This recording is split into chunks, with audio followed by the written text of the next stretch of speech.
Chapter 5:13. Ever since the era of distortion, the ocean was an even more dangerous wilderness.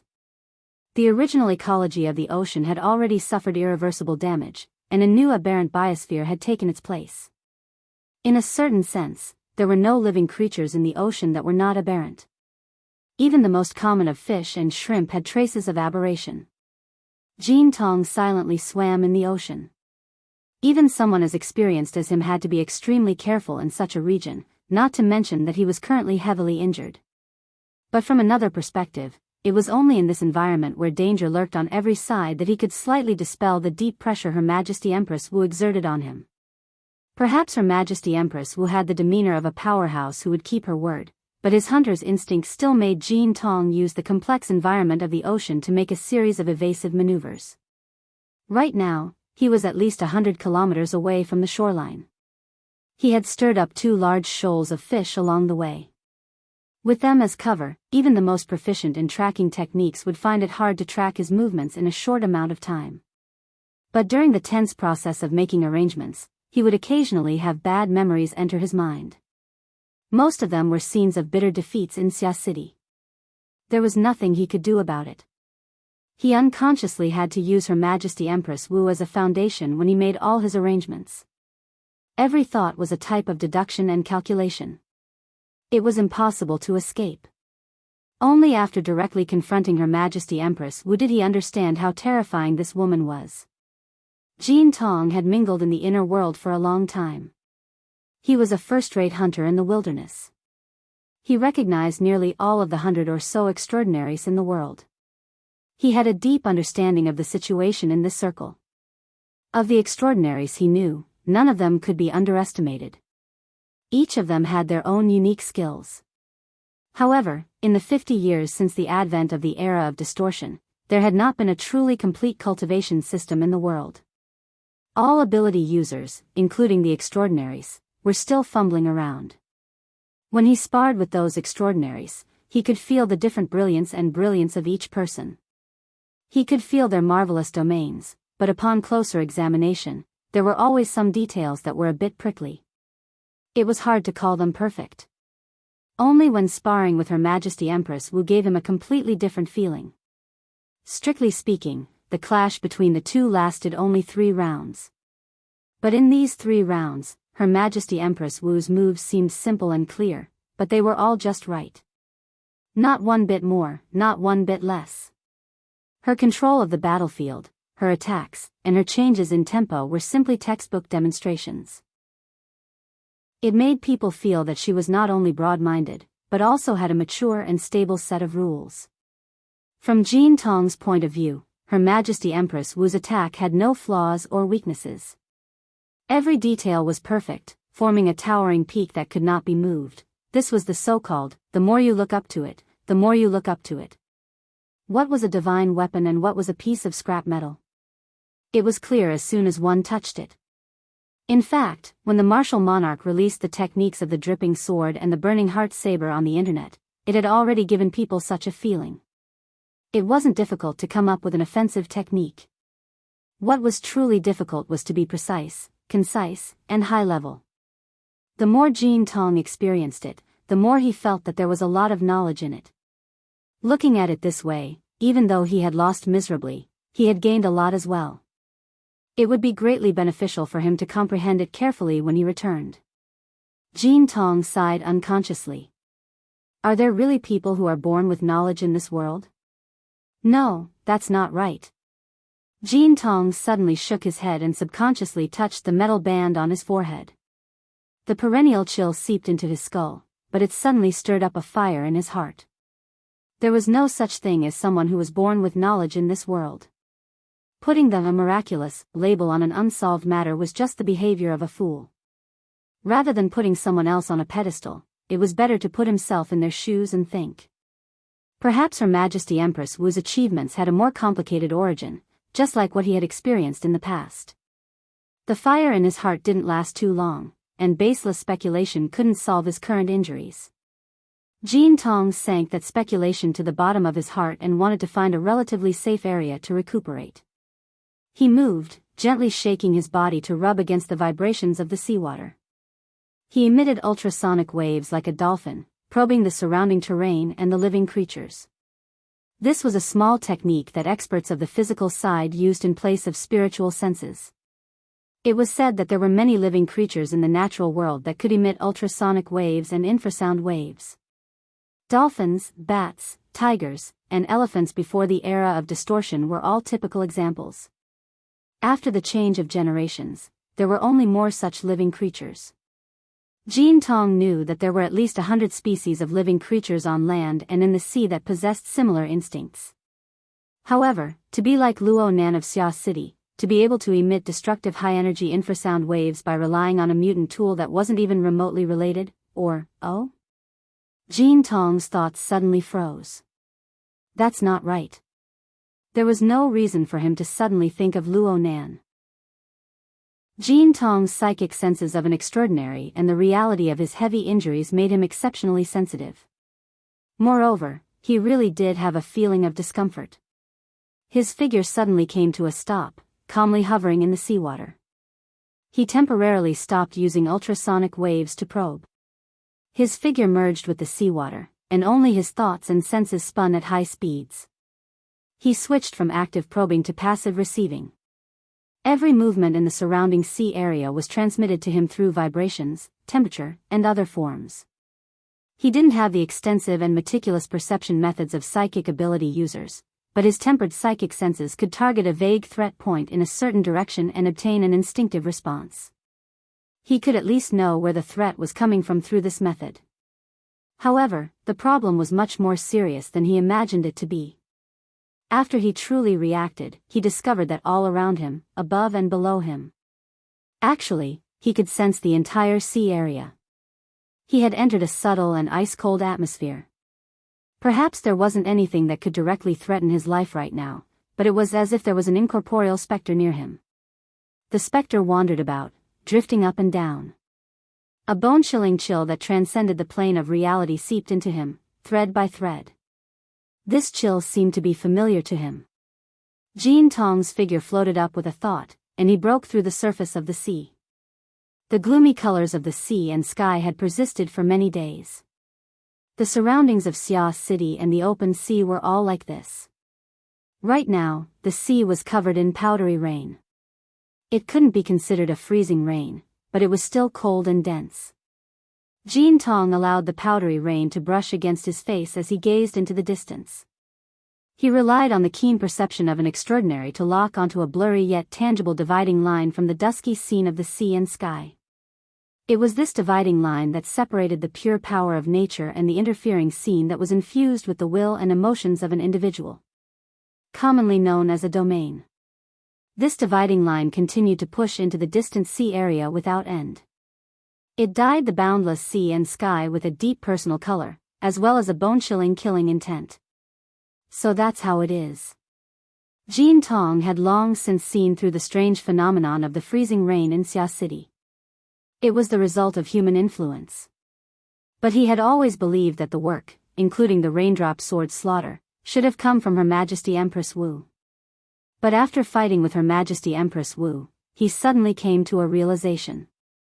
This was absolutely not the work of that person. The chill was exposed, and the killing intent was dense. It was far too different from Her Majesty Empress Wu's perfect harmony. Of course, it wasn't Ouyang Chen either. This state of wanton spreading was completely different from that person's strict style. In other words, there was actually a third person besides Ouyang Chen and Her Majesty Empress Wu. This person was. Jean Tong carefully sensed the concentrated emotions and killing intent in this region, and he came to an answer. There was no doubt that only those extraordinary characters of the mental side, and they weren't bound by common sense, could construct such a weak yet inconceivably embryonic domain. There were many famous characters in Xia City, but most of them were already set in stone. There was only one up-and-coming star who had made a great name for himself in a short period of time. Moreover, this star was one of Jean Tong's targets in his trip to Xia City. Luo Nan? Was it him? Jean Tong was still a bit uncertain. The interference power of this freezing rain domain towards the plane of reality was very ordinary. It lacked a constructed pillar and backbone, and it wouldn't pose too much of a threat to true experts. But how far was he from the shore? He used the satellite positioning system to confirm his latitude and longitude. He was roughly 200 nautical miles away from Sia City. The straight-line distance was nearly 400 kilometers. If the range of Sia City itself was included, then it could be said that it was truly 1,000 kilometers away. It blotted out the sky and covered the earth. What a joke. Anyone who could expand their mental senses to 1/10 of the range would be an extraordinary. Then what was this fellow? Extraordinary X10? Jean Tong suddenly understood how Gang Xiong and Noise had died. Doing things within this range of mental senses was practically the same as putting one's heart against the tip of a knife, shouting, "If you don't stab me to death, then you're my grandson." What was the point of not dying?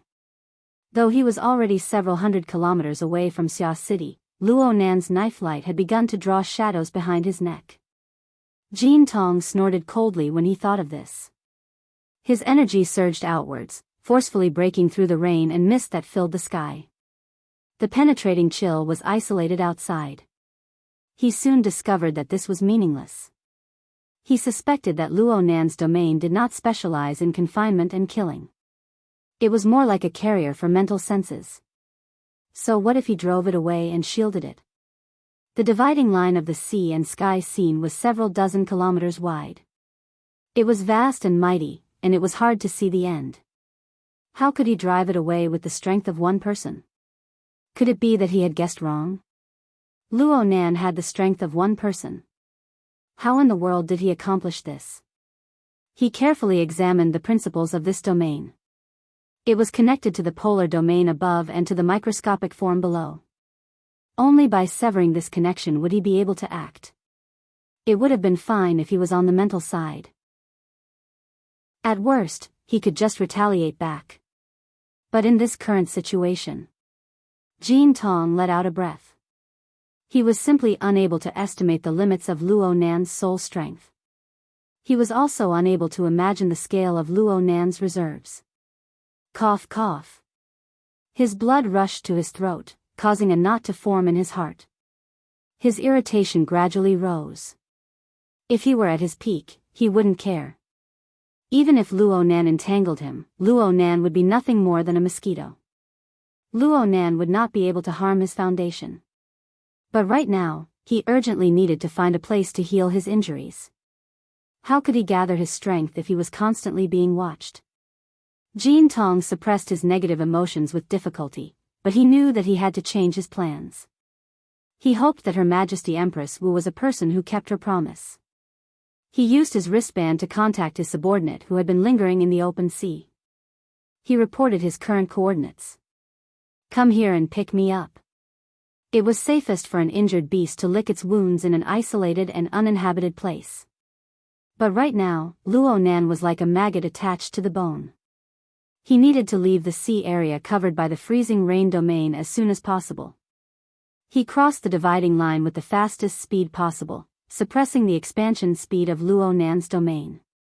Jean Tong quickly hung up the phone, but he could still hear his subordinate trembling with excessive joy. Clearly, the news of his great defeat in Sia City had already spread. "Do they think I'm going to die?" Jean Tong snorted coldly. He recalled the rather famous female streamer from the inner world in the office building. With such a person there, the news of him being blasted out of Sia City would probably be known by the entire world. Even though he was at his level, empty fame was no longer a burden. But when he thought of Her Majesty Empress Wu's awe-inspiring divine might, he couldn't help but be in a bad mood. His thoughts reached this point, and his mind became a bit absent-minded. He unconsciously recalled the details of his experience fighting against Her Majesty Empress Wu. He pondered over how he should deal with her if they were to fight again. It was absolutely impossible for ordinary methods to match up to her perfection and profoundness. His thoughts entered the alley, and it was hard to deviate. Jean Tong stood on the surface of the sea, his mind immersed within. He was in a trance, unaware of the passage of time. Jean Tong only came to his senses when the sound of his subordinate's airship entered his ears. He wanted to move, but his chest suddenly felt stifled. He discovered that he was lacking in blood essence. Hiss, I was actually exhausting my mind to make a deduction just now. How could I do something so unwise? Jean Tong's mind was agitated, and it was as if a cup of ice water had been poured over his heart. He suddenly felt that something was wrong. The airship that was approaching at high speed was already clear in silhouette. He could even see the cockpit and the figures of the people on the front deck. But why were those people staring in shock and fear? Chapter 5:14. The airship came close to the surface of the water. Someone on the deck finally struggled out of his terror and shouted loudly to remind his captain. However, he couldn't say anything in his anxiety. Jean Tong didn't need to be reminded to know that he had fallen into a trap. Just as the shadow appeared, his sensitive spiritual sense was covered by a layer of mist, making it hard for him to see clearly.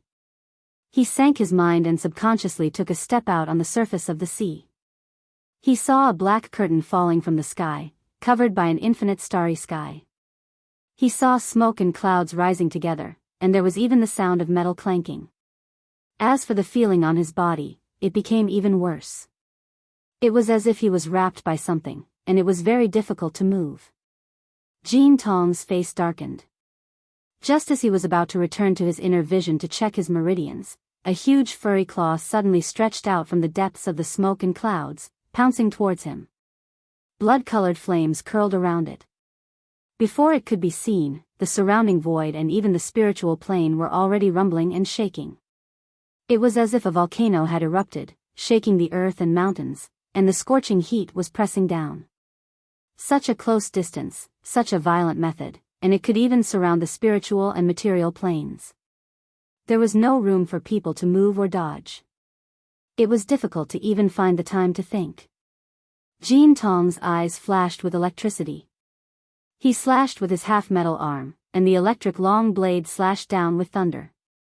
The electric blade and blood claw collided with each other. Smoke and clouds surged, and the black curtain distorted. One could hear the sound of waves and wind. The sound of the real world seemed to be separated by a thin layer of paper, but it couldn't penetrate no matter what. F***ck it. Jean Tong's hostility increased, and he slashed down with another electric blade. Electric arcs flashed like a dragon. When the dual-purpose airship crashed into the water, the members of the 5 metal hunting group on it saw Jean Tong submerged in a cloud of flickering smoke. Within it, there was a blood-like flame burning, and there was also a long chain of electric light darting left and right. The light was dazzling, but the cloud was cloudy and constantly expanding. In the blink of an eye, it covered an area of several square kilometers. It was even more impenetrable. At most, they could see some blurry silhouettes. There was their captain inside, and there was also a huge and shocking demonic shadow. It seemed like they were engaged in an intense battle. The person in charge of the airship was a bald man named Tong Kan. He was also an architect with a combat strength of B-. He was quite famous in the inner world for his brutal and fierce close combat skills.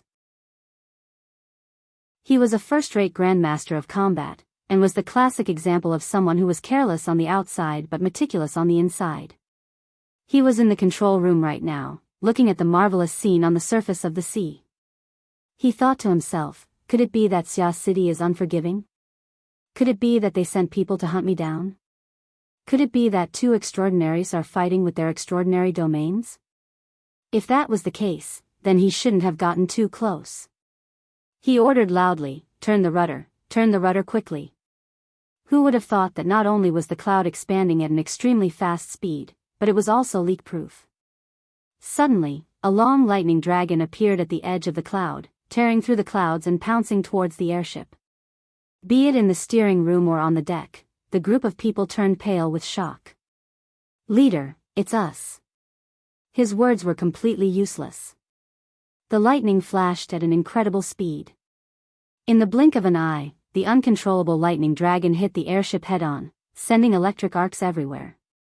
It must be said that this was Jean Tong's ride. Considering the range of his abilities and the complex environment he was using it in, all the important areas had been isolated by electromagnetic force. However, if the power of extraordinaries was so easily blocked, then they would be underestimating the apex powerhouses of this world too much. The electromagnetic fields interacted with each other, and the killing intent of extraordinaries poured into the airship as catalysis. A considerable portion of the airship's electronic components were instantly burned down. There were even a few unlucky fellows on the deck who were struck by the electric arcs. Their entire bodies caught on fire, and they were sent flying into the sea, sinking to the bottom. Leader. Boss. Boss. The members of the hunting group on the deck covered their heads and scurried away like rats, but they didn't forget to call out in warning. However, the response from the cloud of smoke was a second lightning dragon that flew up. Miserable howls rang out in the control room. We've been sucked in. Get lost. Tonkin threw himself over to personally take control of the helm, but the steering gear could only turn idle. The system interface next to it was distorted and indistinct. The corresponding powerful electric and magnetic fields exerted their effects at the same time, causing the airship's structure to warp violently. At the same time, the people on the airship were also warped. This was the destructive power of extraordinaries, but how did it end up on their heads? In the control room, Tonkin was in a daze from the fall. He didn't know how many pieces of equipment had been crushed under his body. As he struggled to get up, his body suddenly stiffened. He could clearly hear the sound of violent panting. How familiar was that sound? It was clearly his leader's voice. He raised his head in shock, but he didn't see anyone. Instead, he saw that the airship had at some point entered a dark and chaotic area. It was lost and he didn't know where it was going. The next moment, the electric arcs were as majestic as the sea, instantly submerging the airship. Huff, huff, huff. Jean Tong's breathing became increasingly heavy, and his mind buzzed. Fortunately, his thoughts were still flowing. Was he dead? Would he still be alive? He wasn't pessimistic enough to give himself a definite answer. He just wanted to know if the sanguine ape behemoth that he had killed 7 times in a row would come back to life. After falling into the dark veil of smoke, he thought that he should fall into an extraordinary domain, like the logic world. The domain of constructing spatial faults was a very popular direction. Luo Nan. It was Luo Nan, right? The domain he constructed was very low level, and its stability was terrible. It even exposed a few laws and foundations. Luo Nan could faintly examine its framework. It was simply an incomplete embryonic form. Jean Tong didn't have any thoughts of looking down on Luo Nan. He just looked down on Luo Nan, who had inexplicably fallen into a trap. What kind of trash was he? He felt that he had already overestimated this mental genius, but reality was even crueler. He didn't know where Luo Nan got this monster from, but its offensive power was absolutely strong. There was clearly some sort of resurrection ability within this smoke. Jean Tong beheaded it again and again. He tore it to shreds, but it always reappeared within a mass of bloody light. Its strength didn't seem to weaken at all. All right. Frankly speaking, compared to the resurrection of the sanguine ape, this smoke, this starry sky, this black veil, this shadow, this powerful enemy. Where did it come from? Who did it change to? These were the big questions that pressed down on one's heart. Jean Tong impatiently wanted to understand how this domain worked. He wanted to know where the specter that was reflected in the lake of his heart came from. Compared to the sanguine ape, which was at most a B+ rank attack, the incorporeal specter that possessed his body was his greatest calamity. The incorporeal specter had been manipulating Jean Tong in the dark throughout the course of his battle with the sanguine ape. It took advantage of Jean Tong being heavily injured to the point that his foundation was unstable to extract an unending stream of blood essence from his body and scatter it into the depths of the boundless smoke. Jean Tong felt as if he was carrying a heavy burden, as if he had lost a great deal of blood. Considering the effects of the domain, perhaps he had contributed to the resurrection of the sanguine ape behemoth. The specter was so indistinct. It seemed real yet illusory. Jean Tong looked back several times, but he couldn't find it. He even wanted to chop off the flesh on his back in order to feel refreshed. Fortunately, his most basic rationality was still there, preventing his morbid wild fantasies. He just didn't understand. Luo Nan, this junior. How long has it been since he got up? How did he get these resources? Before this thought was clear, another threat came from ahead. The eighth resurrection? Jean Tong was gritting his teeth when he suddenly discovered that it wasn't the sanguine ape that came out. Instead, it was a middle-aged man, and he looked quite familiar. Jean Tong didn't move for a time. He looked at the middle-aged man in front of him, not saying a word. The middle-aged man walked over with 2 steps, and his body transformed into black smoke. He seemed indistinct, but there was a sense of seriousness that was real and not illusory. His aura was scorching hot like magma. Fire poison gushed out and poured over. This was the sole body of black smoke. Jean Tong thought of a major event that happened not too long ago in Xia City. It shook the inner world. There were 2 main characters in the story. One was Tian Bang, who was known as Blood Prison. The other was the elder of the Blood Flame Order, Mo Luan. That's right. Though there were some differences in the details, the aura was exactly the same. Jean Tong had interacted with this veteran power a few times in his early years. They could be considered acquaintances. It's you. Aren't you already dead? Could it be you? Jean Tong's wording was a bit messy. On one hand, the situation was changing more and more strangely. On the other hand, the embryonic domain that was constantly expanding and condensing released even more information when he switched targets. He needed to carefully examine it. It was difficult for him to be distracted. Mo Luan didn't respond. He didn't say a word as he pounced forward and fought Jean Tong.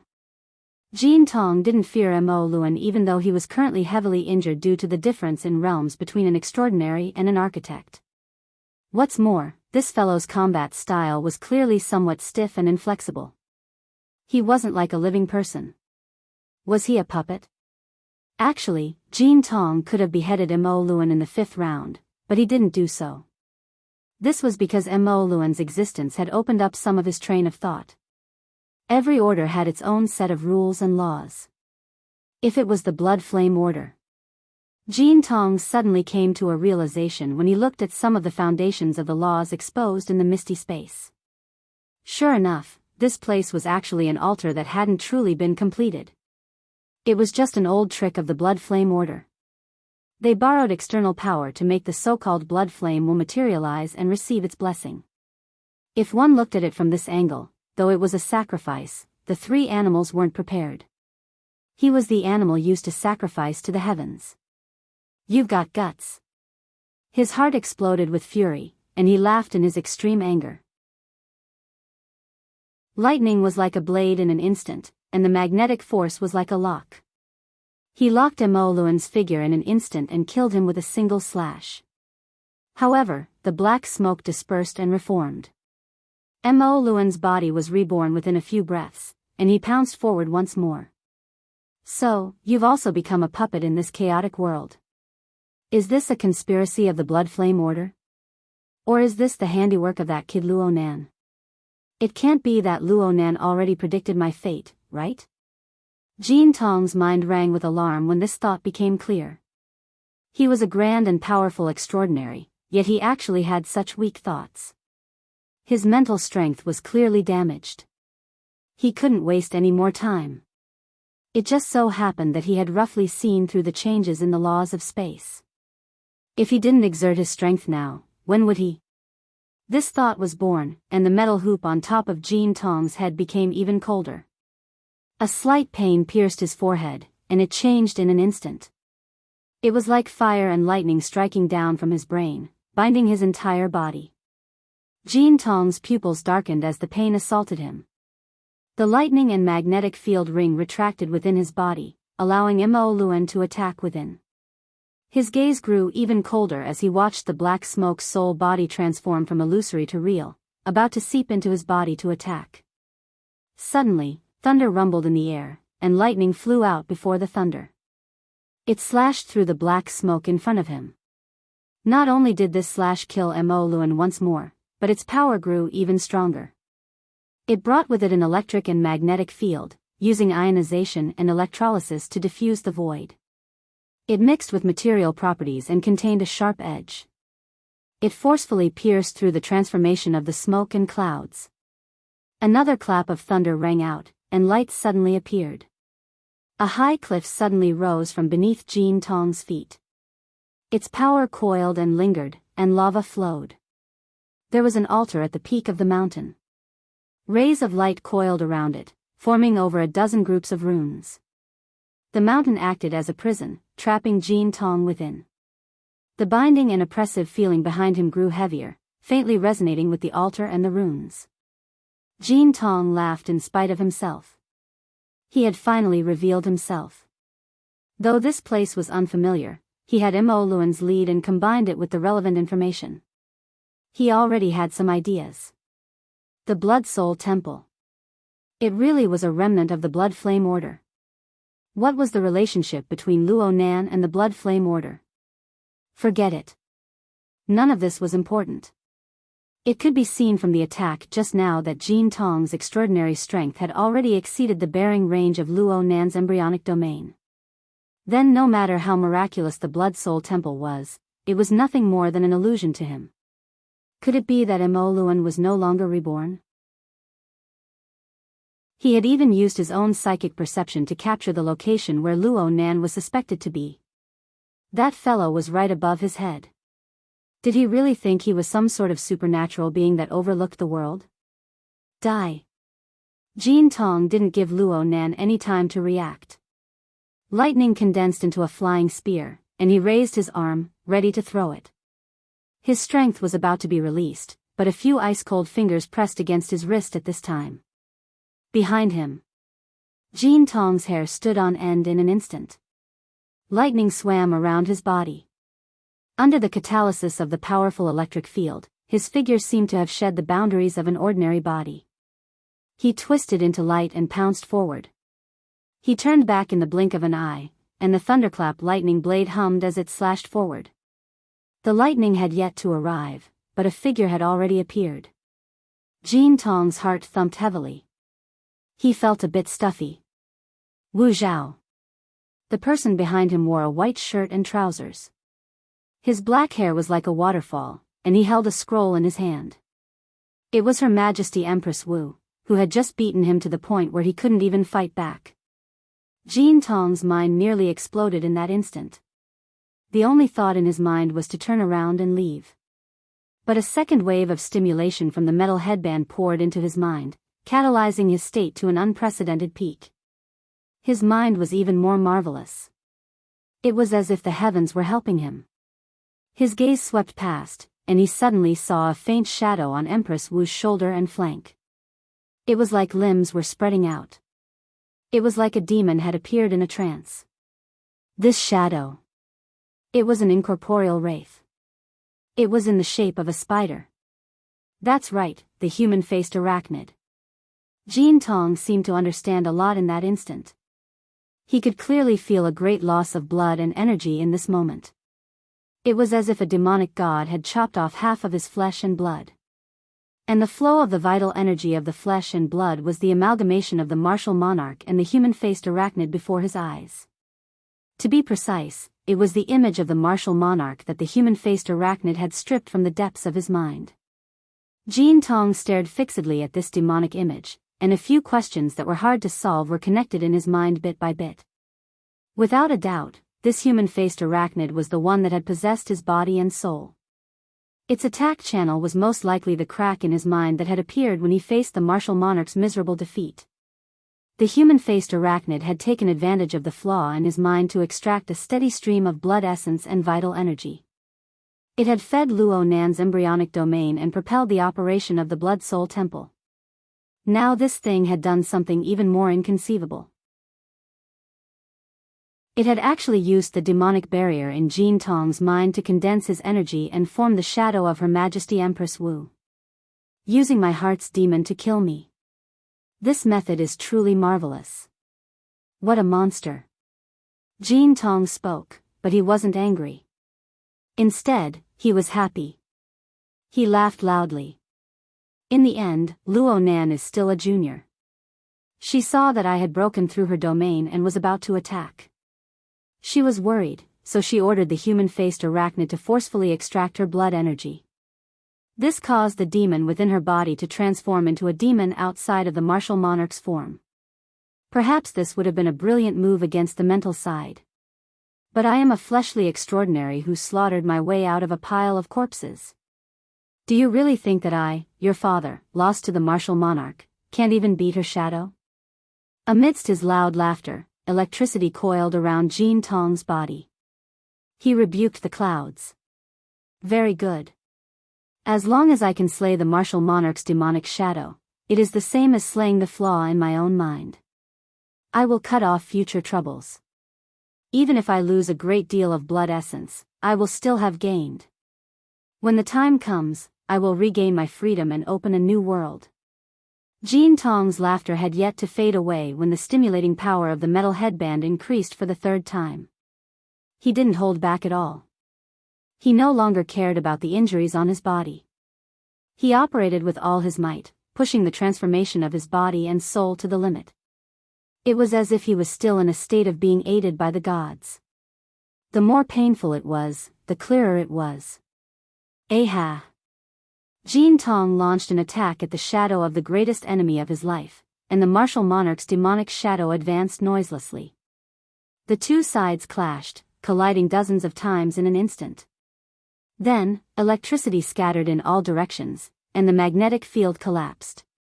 Jean Tong spat out a mouthful of blood, and his chest almost collapsed. He had suffered a fatal blow from the martial monarch's demonic shadow, but he cracked a smile. He counterattacked amidst his smile. It was no longer the imposing electricity, but the purest straight punch.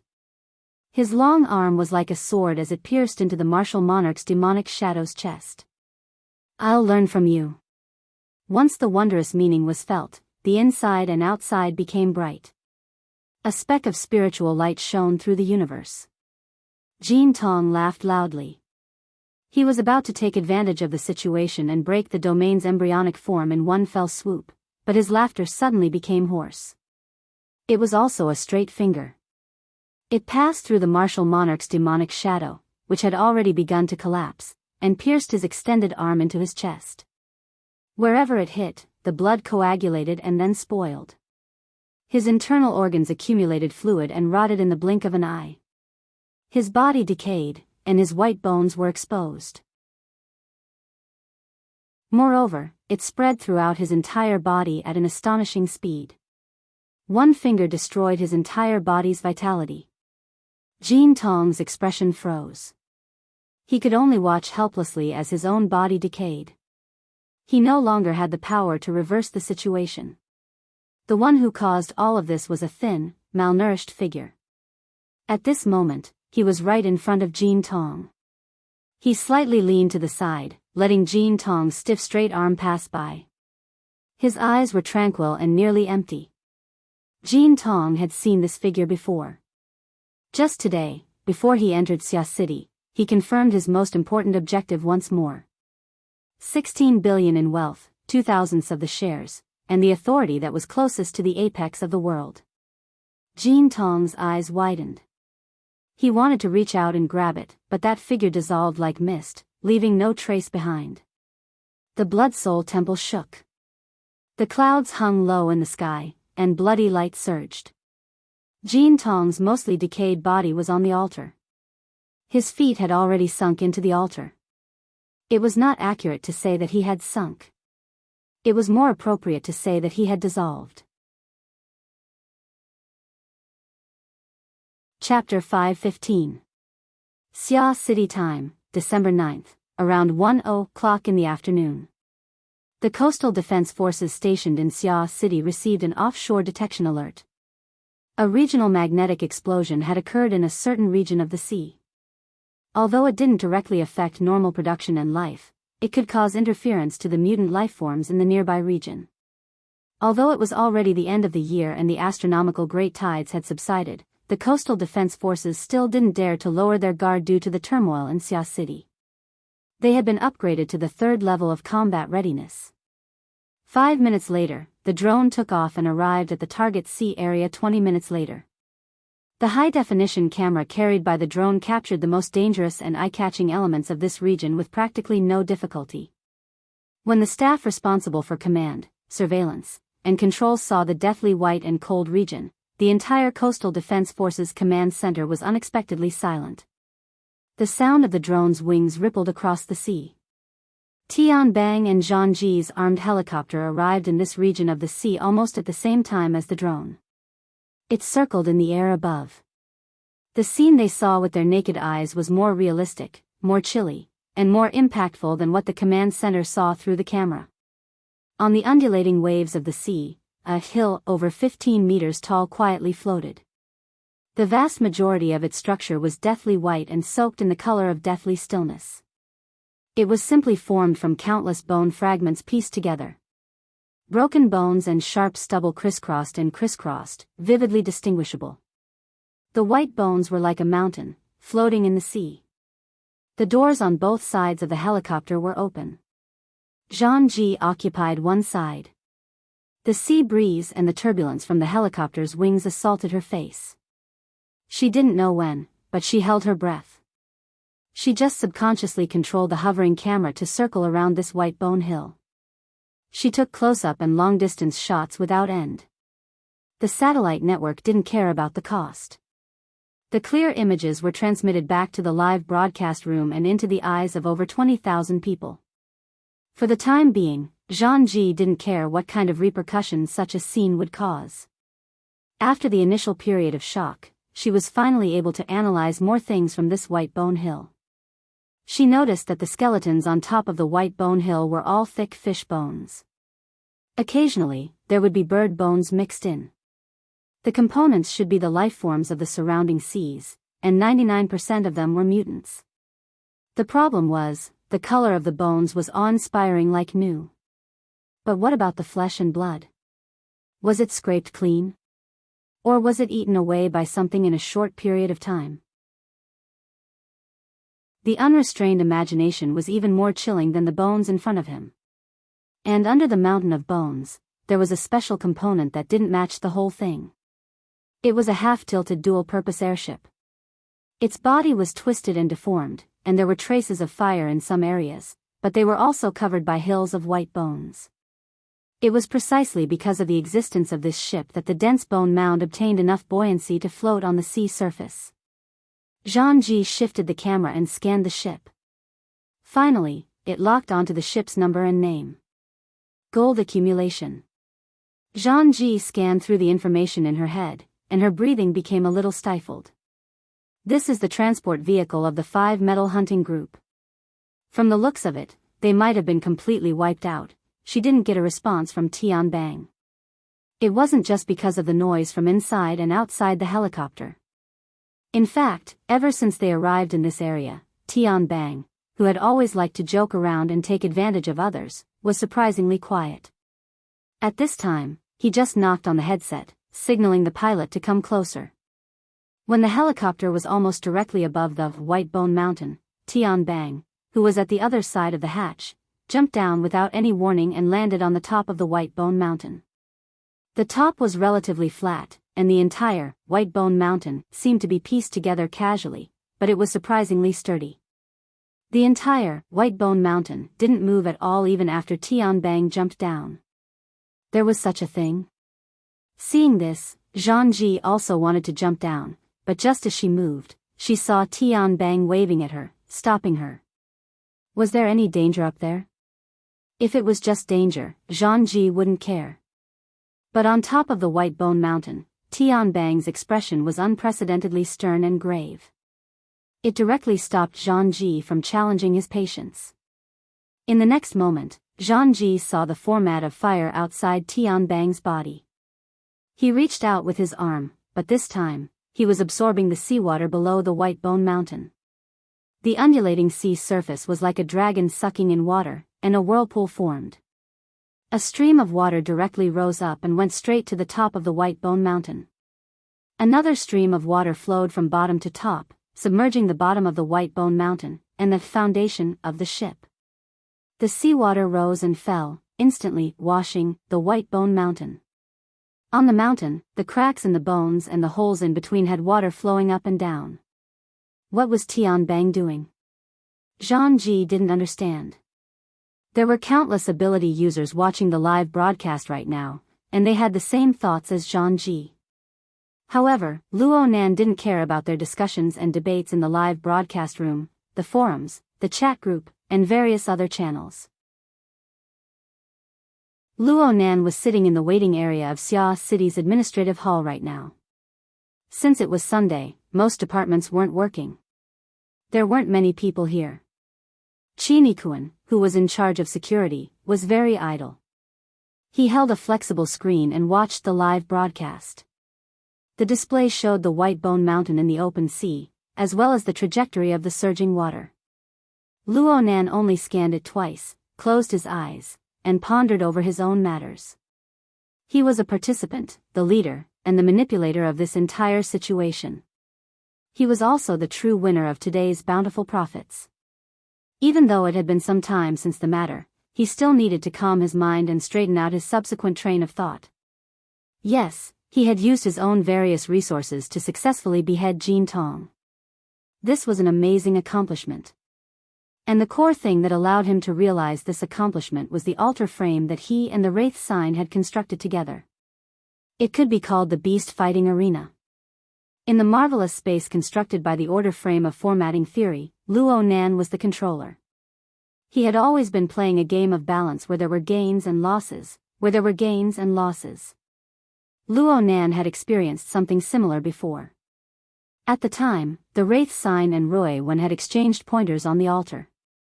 They had risen in level at the same time, ultimately prompting the awakening of Rui Wen's supernatural powers. Another time, the Wraith sign had crossed space to confront the human-faced arachnid of the Order of Justice. Through these two experiences, Luo Nan had a general understanding of the operating rules of the altar.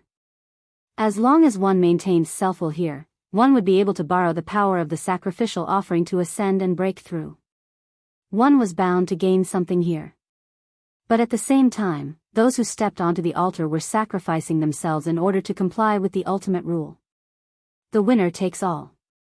The loser withered and perished. And relative to the rules, the only people who had special privileges were Luo Nan and the Wraith sign. The Wraith sign was the provider of the altar frame. It possessed the most cunning instinct to utilize the rules. Even if it failed, it could find a scapegoat. The Wraith sign was the one. Luo Nan was the controller and supporter of the altar frame. Naturally, he surpassed the Wraith sign. He was the one. But for now, Luo Nan was a person with special privileges. He was still fumbling with his own rights. He profited from this and received offerings, but he could not determine victory or defeat between the sacrificers. Right now, the only thing he could control was deciding what the sacrificers could offer and what they couldn't offer. What they could obtain and what they couldn't obtain. For example, though I know your pockets are rich, I don't want money. I only want your fingers. I also know that you are very hungry, but I won't give you food. Instead, I will gift you with beautiful clothes. And so on. Luo Nan was adjusting throughout the entire battle. He constantly increased the consumption of Jin Tong's flesh and blood according to Jin Tong's state. This allowed Jin Tong's thoughts to grow clearer and clearer, but it also consumed a great deal of mental energy. He maintained the balance of the rules of the altar, but he imposed the imbalance of demands onto Jin Tong's body. From this, he controlled the overall situation. Of course, the most fundamental rule of the altar was that the winner takes all. If Jin Tong really made it through this hurdle, Luo Nan would have no way of stopping him from soaring to the heavens. In reality, one really couldn't underestimate the wisdom and accumulation of any extraordinary. Jin Tong really was going to succeed in the end. However, Rui Wen appeared just in time. Jin Tong's spiritual awareness broke through the barrier, and his flesh and energy were completely exhausted. She dealt a fatal blow. Everything that Jin Tong had was completely obtained by the side that Luo Nan supported. Right now, the bright imprint that came from Jin Tong's body was climbing up the mountain of the Blood Soul Temple. It passed through the stone forest and the lava lake. Even though the strange energy was melted away, it was unharmed. It passed through the courtyard and the garden. Though the shepherd's imprint was left behind, it did not stop this object. Then there was the third level of the cave. The stone statues of the mush-mouth ape and Mo Luan were already placed here. This was also the place where Luo Nan could most easily mobilize his combat strength. However, the bright imprint didn't stop at all. It clearly didn't match this cave. This speck of wondrous bright light followed the shape of the mountain of the Blood Soul Temple, winding and lingering. It rose bit by bit along with the flowing lava, all the way to the fourth level. When it reached the group of buildings that resembled temples and halls, it broke away from the flow of flames and entered this place. They were truly on completely different levels. Luo Nan more or less grasped some of the changes in the levels of the Blood Soul Temple. The first level of the Blood Soul Temple was the stone forest and the lava lake. It was a place to digest foreign strange energy. The second level was the stone garden. The shepherd's imprint was stored there. It could barely be considered a place for guests. This was because the few members of the Blood Flame Order had yet to complete the construction of the Blood Soul Temple. It was not easy to control them. Who would have thought that Luo Nan possessed the power of hell in this world? He borrowed the control of the human-faced arachnid to forcefully take down the Blood Soul Temple. As for the third level of the cave, looking at the stone statues of the mush-mouth ape and the Mo Luan stone, it should be used to store the imprint of the architect. The fourth level of the temple hall was confirmed to be used to place the imprint of extraordinaries. Jin Tong was the first resident of this place. Then the fifth level was given to the legendary Blood Flame Will. Next was the sixth step, which was the internalization of the Blood Flame Will. What was to be done? Luo Nan was unable to analyze the deeper level of theory for a time. He discovered that the temple hall of the fourth level had a complex structure with courtyards arranged in rows. In fact, the inside was completely empty. Jin Tong's bright imprint entered this place and arrived at a hall to the left. There was a vague structure of rooms and the like outside the hall. But that was all. Luo Nan thought back to the cave on the third level.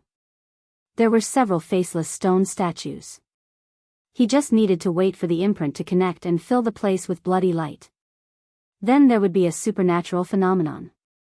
However, there were no statues within the hall of the fourth level. Everything within the rooms was empty. The bright imprint was located in the center of the hall. It was lonely and pitiful. Chapter 5:16. In the fierce battle with Jin Tong, the two puppets in the grotto had put in a lot of effort. The mushed-mouth ape had been killed 7 times in a row. If he were to change his name every time he died, he would be called Yuanjiu now. There was also Mo Luan. He had been killed twice and could now be called Mo Luan III. The successive resurrection of the puppets indeed brought a great deal of consumption to Jin Tong, but it was not without a price. Of these two puppets, the rotten-mouth ape used his own kind as a base, while Mo Luan used Gang Xiong to transform them with a single shot. After the puppet was formed, the cost of forging it again was reduced, but that was only relatively speaking. The mountain of bones in the outer seas of Xia City was proof of this. The reserves that the Blood Soul Temple had accumulated over the past few days had been completely used up in order to support their consumption. The human-faced arachnid had borrowed the power of the Jin Tong to stir up a powerful electromagnetic field. It was also a soul-sucking lure. It had practically slaughtered all the sea creatures within a radius of 200 kilometers. Only then was it able to barely support the Blood Soul Temple. Oh, there were also those unlucky bastards from the 5 Metals hunting group. Actually, if Jin Tong could calm his mind a bit, or if he could kill the mush-mouth ape and Mo Luan a bit more fiercely and quickly, he could kill 2 more rounds of the human-faced arachnid before it could successfully transform into an external demon. Then perhaps Luo Nan really would have lost all of his corrosive light. Victory and defeat were separated by a thin line. However, the person who replayed the battle could only be the one who was alive. No matter how difficult it was for Luo Nan to win, no matter how distressed he was right now, these were all treatments that only the victor could enjoy.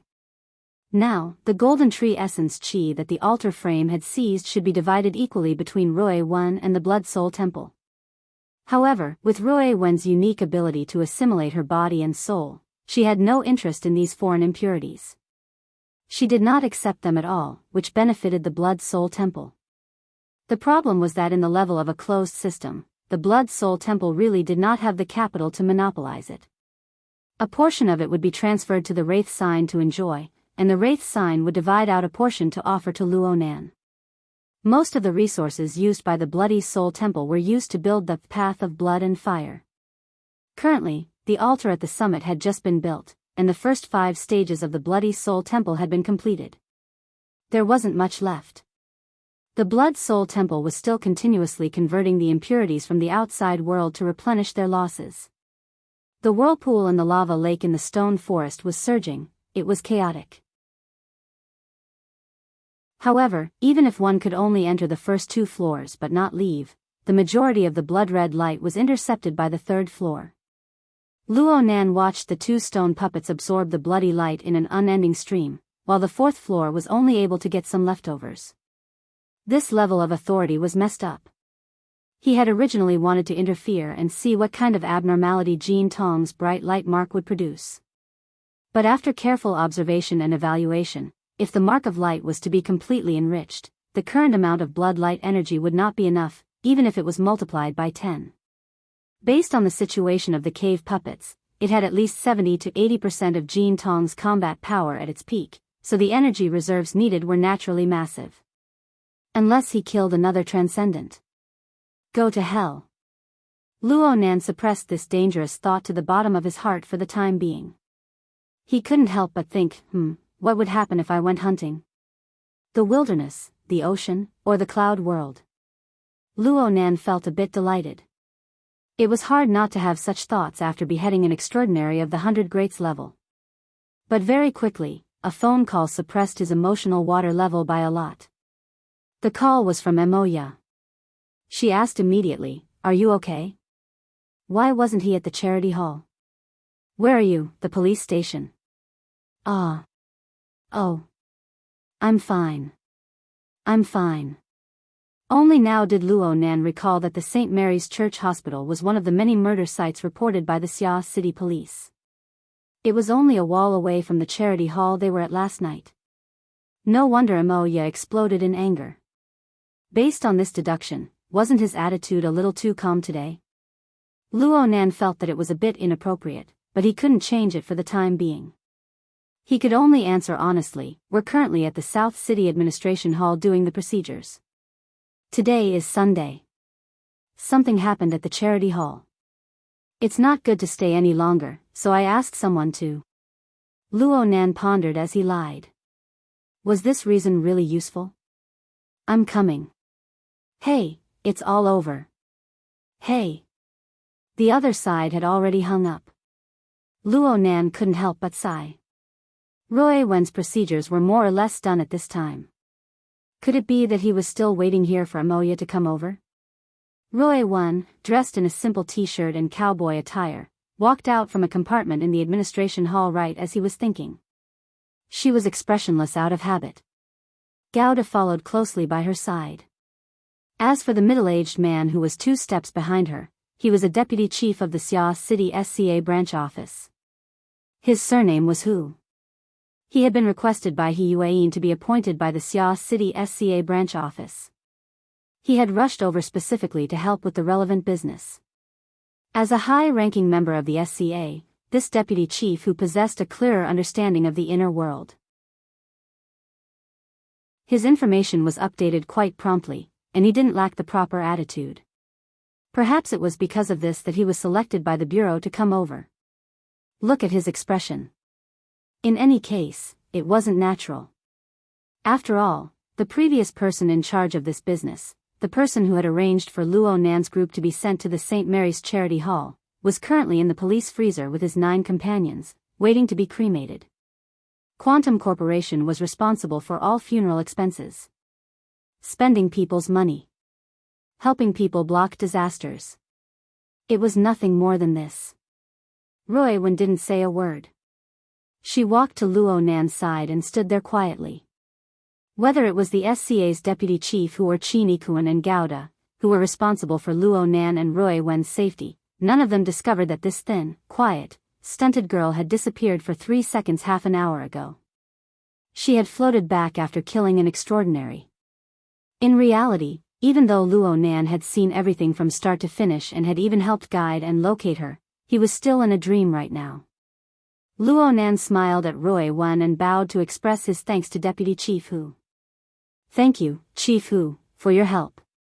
He just spoke a few simple words of courtesy. He didn't really understand much else. Luckily, Deputy Chief Hu was quite slick. He chuckled and said, "You're welcome. You're welcome.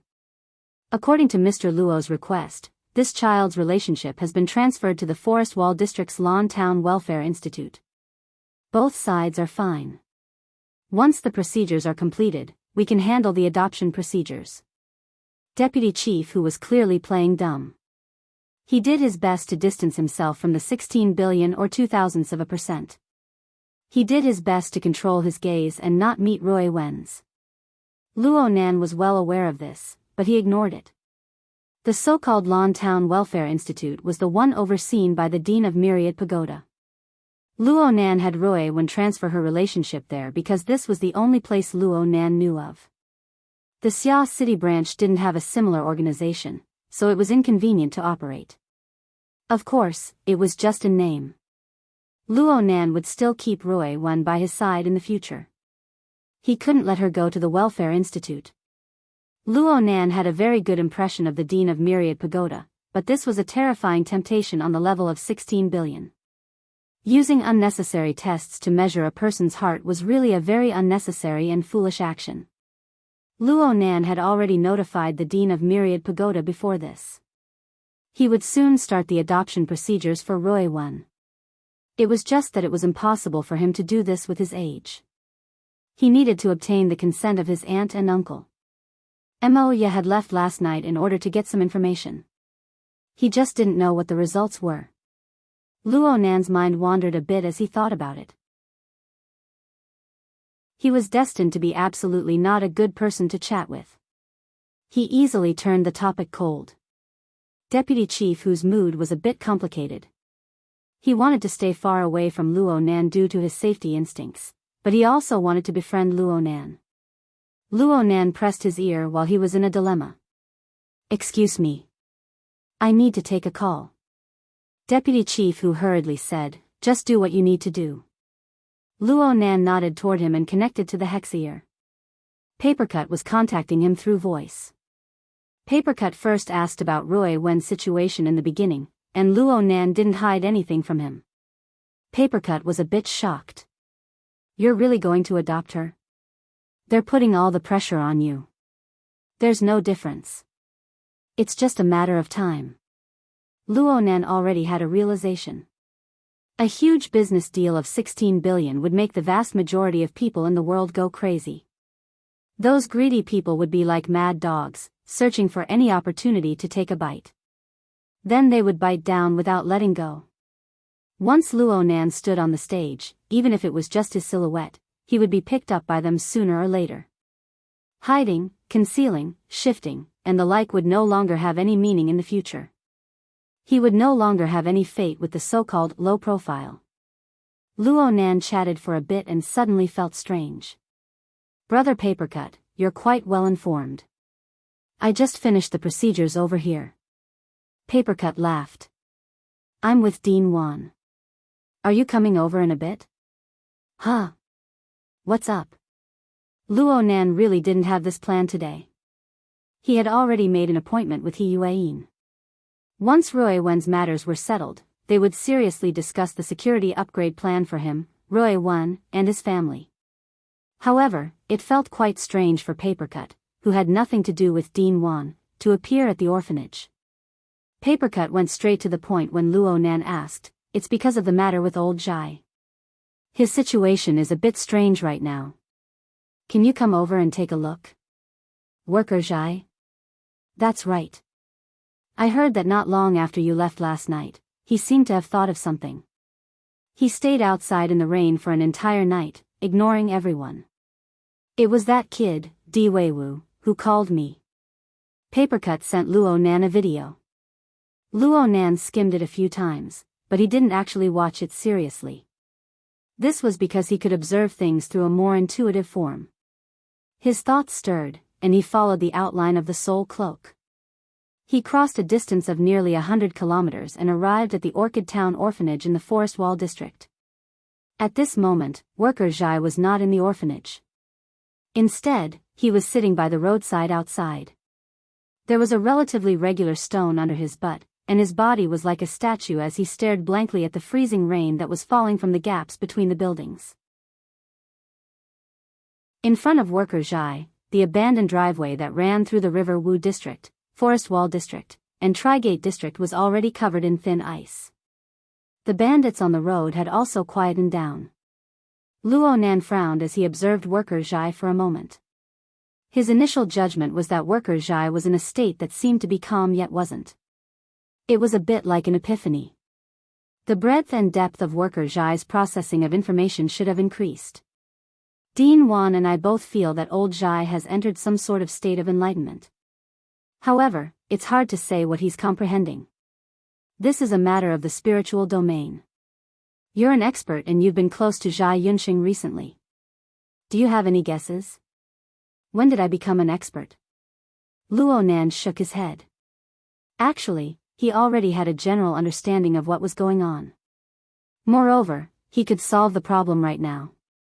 However, doing this would be too shocking, and it might expose his trump card. I'd better go there. Chapter 5:17. Emoya, you must have been racing. Luo Nan looked at the time. Even if the South City District Administrative Hall wasn't that far away from the Santa Maria Charity Hall, it was a bit too exaggerated for him to have arrived so soon after hanging up the phone. I'll be there in a bit. Luo Nan gave Papercut a reply first, then he hung up temporarily. He waved his hand at Emoya. As soon as he raised his hand, he regretted it. Speaking of which, from last night until now, he had stirred up a storm in the city and killed so many people that his eyes were bloodshot. He had not considered anything else. Speaking of which, Emoya wasn't someone who could be easily dealt with just a random excuse. He seemed to have exposed too many flaws during this period of time. But at this stage, there was no point in confessing anything other than making his family worried. But on the other hand, if the situation did not improve, it would not be a good thing for the family to not be vigilant. At the end of the day, this was a dilemma. It was his impulsive decision to accept Rui Wen's burden, but he was unable to resolve the repercussions. This was the inevitable result. Fortunately, the fruit wasn't ripe yet. There was still room for development. He didn't have much time to think. Emoya arrived in a few steps. It must be said that Emoya was originally a super clothes rack. After entering the commercial company, her current attire was even more like that of a celebrity. She wore a punk-style motorcycle leather jacket on her body and wore sunglasses. She looked extremely cool and dashing. However, Luo Nan knew very well that the hard-soled boots she was wearing were very painful to kick. This was clearly just an outfit for the convenience of fighting. However, Emoya actually let out a sigh of relief after seeing Luo Nan and Rui when both standing in the hall, safe and sound. Perhaps she had been too worried and on edge, so she lost her energy here. Or perhaps she had to pay attention to maintaining a bit of her image in front of Rui Wen. She just took off her sunglasses and used them to nod at Luo Nan. You need to greet me in the future. Otherwise, how would I know if you're the one in the corpse bag that's being carried out? Luo Nan chuckled and gave an irrelevant answer. You came really fast. Of course. The rioters blew up a building just 2 or 3 blocks away from the Hall of Mercy. There's not even a ghost on the streets now. Don't you know? I know, but I had already left by then. It's only 4 blocks away from that building. What else could Luo Nan say? He could only smile. Fortunately, at this time, Rui Wen attracted his attention. Emoya took great pity on this silent, thin, and weak child. She laughed as she bypassed Luo Nan to touch Rui Wen's cheek. You didn't get scared, did you? It'll be much easier to stay at home in the future. Wow, the little guy's skin is so good. This was not the first time Emoya sighed with emotion. With Rui Wen's special innate talent of body and soul merging, her entire body was pure and translucent, almost inhuman. It wouldn't be an exaggeration to say that she was spotless, and that her skin was like jade. Even with a magnifying glass, one wouldn't be able to find any flaws. It was useless for Emoya to be envious of him. Luo Nan was still worried. If Rui Wen wasn't used to Emoya's intimate actions and disappeared into thin air in a flash, that would be quite awkward. Fortunately, Rui Wen was very calm, and could even be said to be very obedient. She allowed Emoya to fiddle with her, but her eyes were always fixed on this woman who was a head taller than her. It seemed that she was observing her, and perhaps even a little curious. This is a good start. In the end, Emoya was still a semi-professional who raised a younger brother at home. She wasn't blindly unrestrained and passionate. After expressing enough goodwill towards Rui Wen, she continued to close the distance from a new angle. Let me see. The wristband is already fitted. The SCA is the most active at times like this. Have you added me as a friend yet? Come. I'll be the first. Perhaps it was because she was stained with the blood of the Luo family, but Emoya was quite accomplished when it came to acting as if no one else was present. Deputy Bureau Chief, who was a bit embarrassed, to the side. He subconsciously coughed. He was a bit confused about the relationship between Luo Nan and Emoya. At first, he thought that they were ability users, or friends, or lovers, but then he felt that it wasn't the case. They were most likely brother and sister. Huh. Why do I feel that it's a bit weird? Deputy Bureau Chief, who faintly felt that he had grasped something, but he couldn't make it clear for a time. Right when he was in a daze, he heard Emoya introduce her communicator number to Rui Wen. Oh, this is my name. Emoya. If you want to chat with me, just tap on it. Voice control is fine too. Emoya? Deputy Bureau Chief, who was still under a lot of pressure. His mind was a bit absent-minded. He subconsciously said this name. Emoya turned her head in a daze. You are. Huh? Who? Ah, Uncle who? Emoya never thought that she would bump into someone she knew here. Moreover, this person's identity was quite sensitive. She was also stunned for a moment. Fortunately, she reacted quickly. She recalled the surname of this middle-aged man and greeted him. She felt that she was a generation lower than him. She had no choice. This Deputy Bureau Chief, who was in the same Xia City SCA branch as her father. Even though they weren't under the same command, they were still on the same level. She had met him a few times during the internal family parties of the branch. She had even been half-truthfully mentioned as a partner. Oh my, it seemed that her mouth had been slapped just now. Emoya pondered in her mind, but her face had a brilliant smile. Uncle who, why are you here? Aren't you resting today? Hee hee. Hee hee. Deputy Bureau Chief, who only knew how to laugh dryly for a time. His mind was a bit muddled in that instant. He looked at Emoya, then he looked at Luo Nan.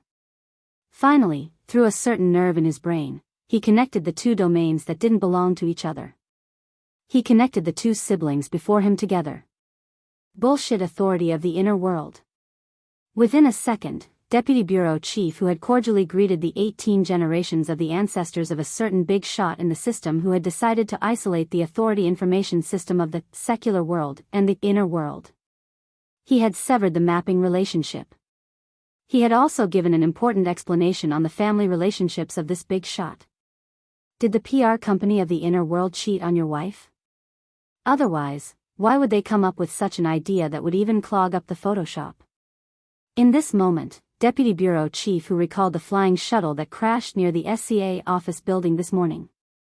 Extending his line of thought a bit further, he suddenly had a reasonable explanation for the 4 unidentified deaths in the machine-operated cafeteria of the Baibo Corporation, the wife of a certain high-ranking employee of their branch.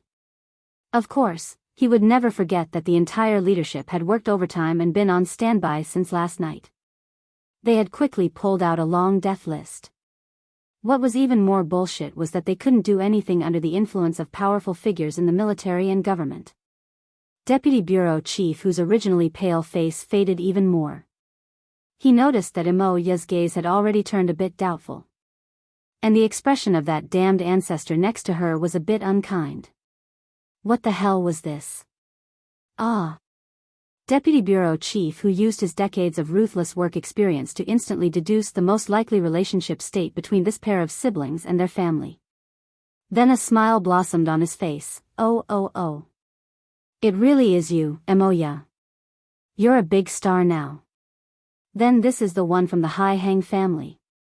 He was a bit at a loss for words for a time. Luckily, he quickly pulled back his mask and turned his gaze to Luo Nan. He continued to chuckle. So it's the child of the Hai Hang family. I remember that you're my nephew, right? We've met before, but you were too young back then.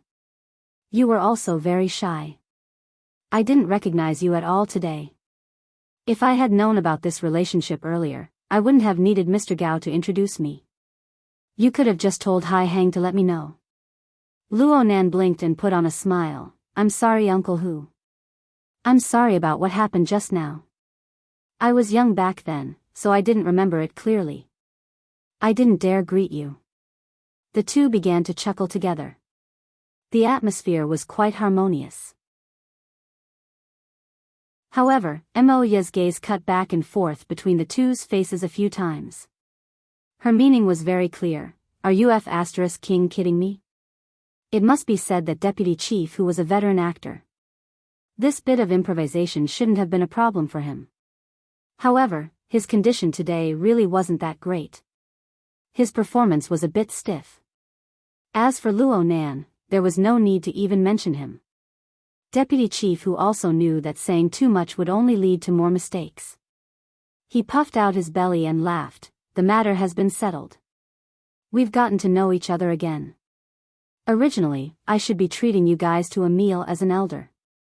Oh, the timing isn't right. I still have some things to do over there. I'll find some time later. Having said this, he braced himself and revealed a smile towards the legendary 2000s of a girl. This little fellow is quite clever. Your family has gained another piece of good fortune. Hold on. If I say these words, won't someone think that I'm mocking him? Deputy Chief, who felt that he already didn't know how to speak. Luckily, Imoya had a certain standard when it came to the ways of the world.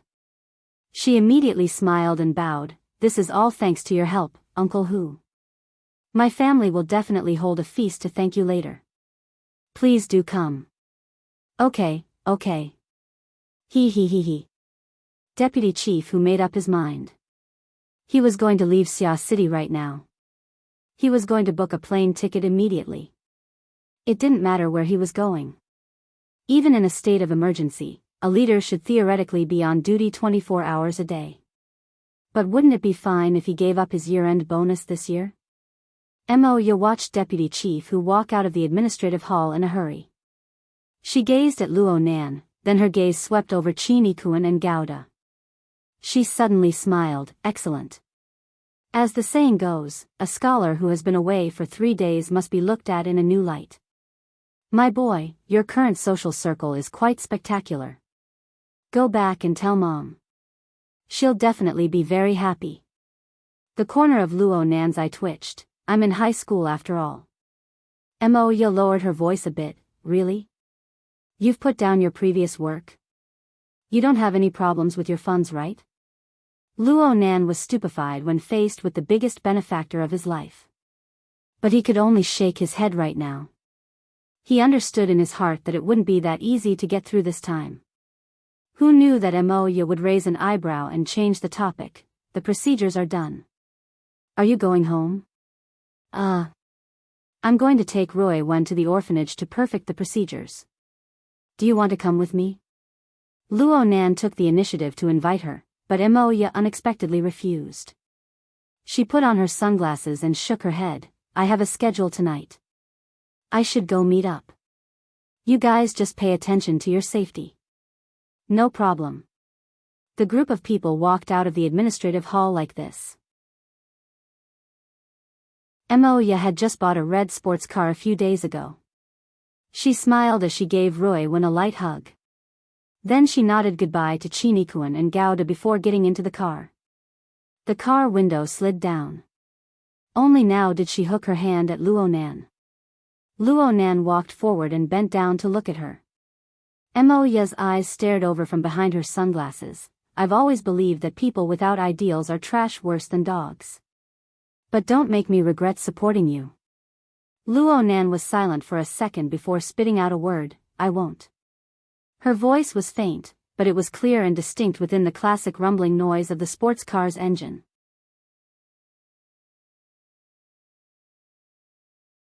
Chapter 5:18. The jeep started moving. It first headed south, circled around the Huanhai Highway, and headed toward the Western Forest Wall District. Luonan received Moya's reminder in the car.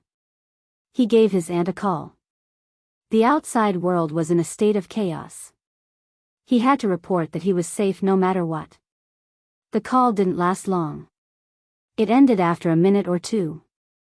Everything was normal on the phone, but Luonan couldn't help but stroke his brows. He didn't know when his brows had become knotted. It must be known that the entirety of Xia City was under the surveillance of his soul cloak. Luonan poured his thoughts into it, and no changes in the situation at home could be hidden from his eyes. Luonan's aunt and uncle were sitting in the living room at home right now. The two were silent. Luo Shuqing had been fiddling with the wristband on her wrist the entire time after the call ended. Her expression could be described as calm or repressed. She wasn't as calm as she appeared on the phone. As for Luonan's uncle, Mo Haihang, he was sitting to the side. He was hugging his stupid, black, and thick mobile workstation, operating it. He even had an electronic cigarette in his mouth. Steam rose, and it made a sizzling sound. This scene made Luonan think of the time when he eavesdropped on Luonan's uncle and aunt's conversation. They, and Moya. Where did their train of thought go? Luonan spoke subconsciously. He didn't want to hear an answer. He just wanted to calm his emotions a bit. Chinikuan, who was next to him, thought seriously for a moment. He replied, from Miss Moya's behavior, perhaps she believes that your research results have been sold for a good price, or that you have a very powerful investor. Luonan was stunned for a moment. He turned his head. Chinikuan spoke softly, the research of supernatural powers has made quite a bit of progress in recent years. It also represents a certain trend. Therefore, there has always been a lot of active capital in the outer circles of the inner world. They will always set their eyes on some projects with potential. They will use all kinds of methods to invest in relationships in an attempt to get a share of the pie. Of course, once capital is injected, whether ability users or capital is the leader will depend on the specific situation and analysis. Luonan went, oh. Chinikuan's words reminded him of something similar.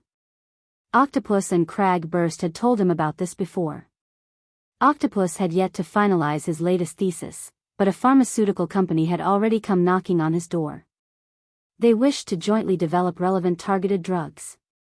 It was said that the VAM agreement was quite considerable. In this sense, it was not impossible to say that Luonan's research results could be sold for a good price. This is a good reason. Luonan was a bit moved. If he could do more research on this and gradually transfer his situation in the inner world, it would not be a problem. Instead of letting the family's imagination run wild, it was better to guide them in a controllable direction. In any case, uncle and aunt's acceptance of this matter should be better than ordinary people who had no concept.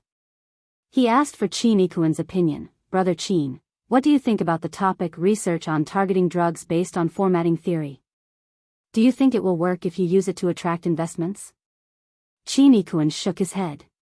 I'm a layman. Luonan grew excited. I think it's quite reliable. Actually, there are projects. Brother Octopus's progress is quite good already. I can ask Sister Yuan to help draft up a plan later, as Luo Nan's accumulated power was released layer by layer and soared all the way, he already possessed a prominent position in the inner world. He also possessed the corresponding right to speak. All right. Perhaps it was his companions at the Xia City branch who were flattering him. But Luo Nan felt that the matter of pushing out a genuine formatting theory and giving his grandfather a proper name could be put on the agenda in the near future. Formatting theory itself had all sorts of problems. He Yuan had warned that formatting theory deviated greatly from the mainstream research direction of the world. But Luo Nan, a living example, would attract a portion of people to join in the research of formatting theory and form new results. It must be known that Luo Nan would certainly be one of the most eye-catching focal points of the inner world for some time in the future, unless he was cleanly eliminated by someone. Brother Octopus was a successful example. Luo Nan hoped that hundreds and thousands of such examples would appear. In that case, his grandfather, Luo Nan's suddenly excited mood stopped for a moment. He couldn't help but think of the hospital's diagnosis of his grandfather's condition. He subconsciously used his soul cloak to roughly observe his grandfather's current situation. An old man, who was already emaciated and deformed, was wrapped in a thick blanket in the hospital room. He sat on the bed and stared blankly at the pattering freezing rain outside. Luo Nan didn't know what this rain, this city, and this world looked like in his grandfather's eyes. The severe symptoms of schizophrenia caused everything before this old man's eyes to transform into the harshest and most realistic of illusions. In this unchangeable and distorted world, even the most rigorous rationality had to yield to the patient's instinctive feelings, creating absurd logic. Even for the patient, it was still rigorous and thorough. It was impeccable. Reality was just this sorrowful. Luo Nan's soul cloak gave him an astonishing range of perception, but it also made it impossible for him to avoid this reality. He didn't even have the chance to buffer.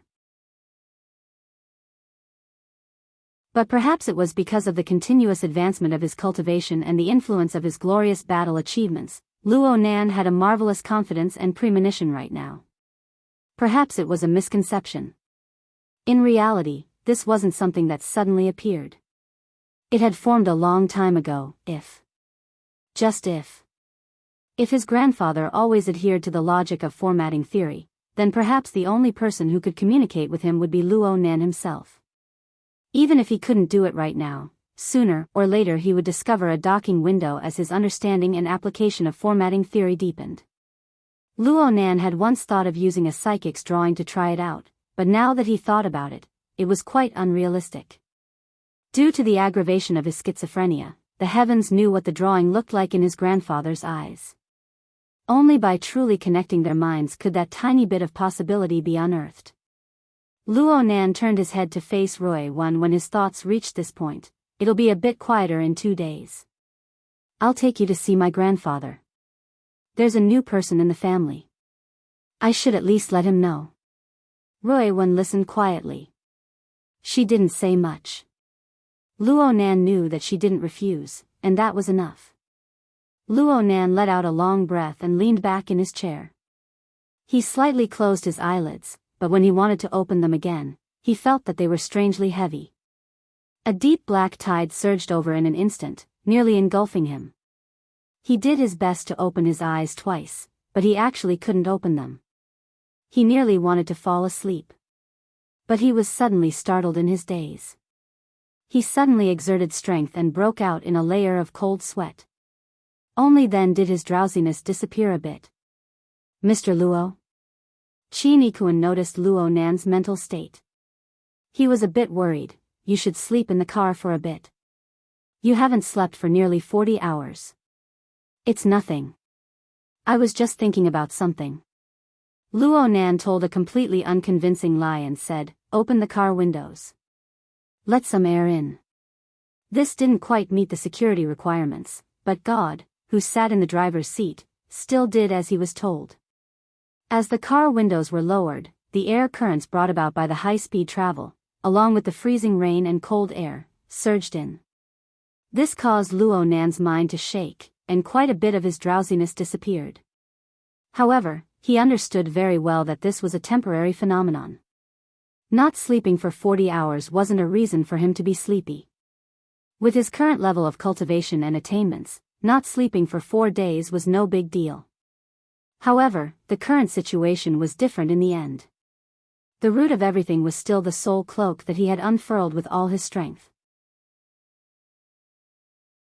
From Luo Nan's perspective, as long as the large production line of his closed system operated endlessly, the area covered by the soul cloak could endlessly expand outwards. The area covered by the soul cloak had already been pushed out nearly 600 kilometers, not counting the area on land. Moreover, it showed no signs of stopping. It was because of this that Luo Nan was able to accurately lock onto Jin Tong's position within the boundless ocean. He set up an ambush and killed this heavily injured extraordinary in the shortest amount of time possible. But the matter of expanding the range was the natural result of his closed system and his special interference method. It was just like stuffing things into a hard drive. The framework was there. It was a matter of course. Anyone could do it. However, to sort out a logic that ran through everything from beginning to end within a hard drive that was crammed full of information, and to perform efficient calculations in a timely manner, the difficulty had risen by more than a single level. In the cloud world, the range of Luo Nan's soul cloak's expansion was much vaster than in the cloud world. It was just that the environment there was relatively monotonous and the targets were limited. There was no need for any calculations at all. But in Xia City, he needed to sort out and quickly process all sorts of information within this vast region. This included, but was not limited to, 20 transportation layers, 24 administrative districts, several dozen professional employment organizations, over 100 dangerous targets from the inner world, and countless dangerous nodes and locations. After all, no one knew when or how a fatal crisis would befall him or any of his loved ones. Luo Nan undoubtedly felt guilty for creating such a situation. This was no longer just a problem of energy and ability. It also included straightforward pressure and suppression. Luo Nan thought about the matters of his loved ones in his mind. A considerable portion of them were precisely the deformed embodiment of this pressure. Right now, the pressure was as great as a mountain, and the exhaustion of his mental strength was severe. But he needed to maintain a calm demeanor in front of others, especially Roy Wen. Otherwise, how could he display the responsibility he should have? However, these days could not continue for too long. Luo Nan intentionally diverted his attention in order to avoid being assaulted by his fatigue once more. His eyeballs swiveled, and his gaze stopped at the front control screen. A video program was playing there. God had turned it on after getting in the car. God and Qin Yikuan were both professionals. Their professional standards were extremely high. Normally, when they were driving and executing missions, they would not be distracted by other matters. But right now, they were paying attention to this program because it was relatively sensitive and closely related to the mission. Right now, the program was displaying a certain region in the outer seas of Xia City. The Hill of Bones was floating on the surface of the sea. Luo Nan had nothing to say. Is Zhang Ji still broadcasting live? Qin Yikuan answered, right now she's only providing the live footage. The main point is still the analysis of the experts.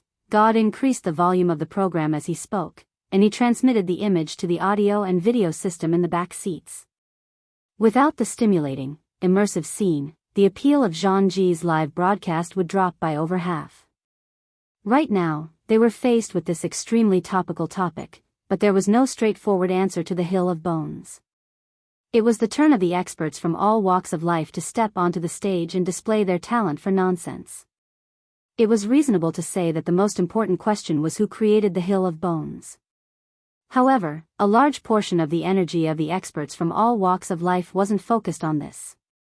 Instead, they were focused on the accumulating gold beneath the Hill of Bones.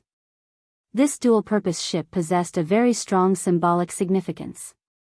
Especially when the search work continued. More and more corpses and remains of the members of the 5 metal hunting group were found in the surrounding seas. The topic of discussion inevitably pointed towards a most crucial point. The 5 metal hunting group was nearly completely annihilated. This was something that could already be confirmed. But had the true soul of the group, Jin Tong, already melted into this Hill of Bones? Not even his bones remained? Or did he rely on the inconceivable abilities of extraordinaries to avoid death?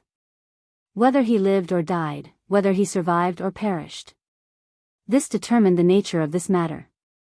Aside from this, even if the number of people who died was multiplied by 10, it still wouldn't have any decisive significance. And for the Xia City branch, the focus of their attention was different. Qin spoke in a low voice, looking at the intelligence from the various airlines and various internal transportation points. I'm afraid that there will be a large number of people entering the country in the next few days. The intimidation generated by this live broadcast is lower than we expected. If Her Majesty Empress Wu could. Sigh. Qin felt that it was useless to say anything more when he spoke to this point. He shook his head and shut his mouth. However, Luo Nan already understood what Qin meant.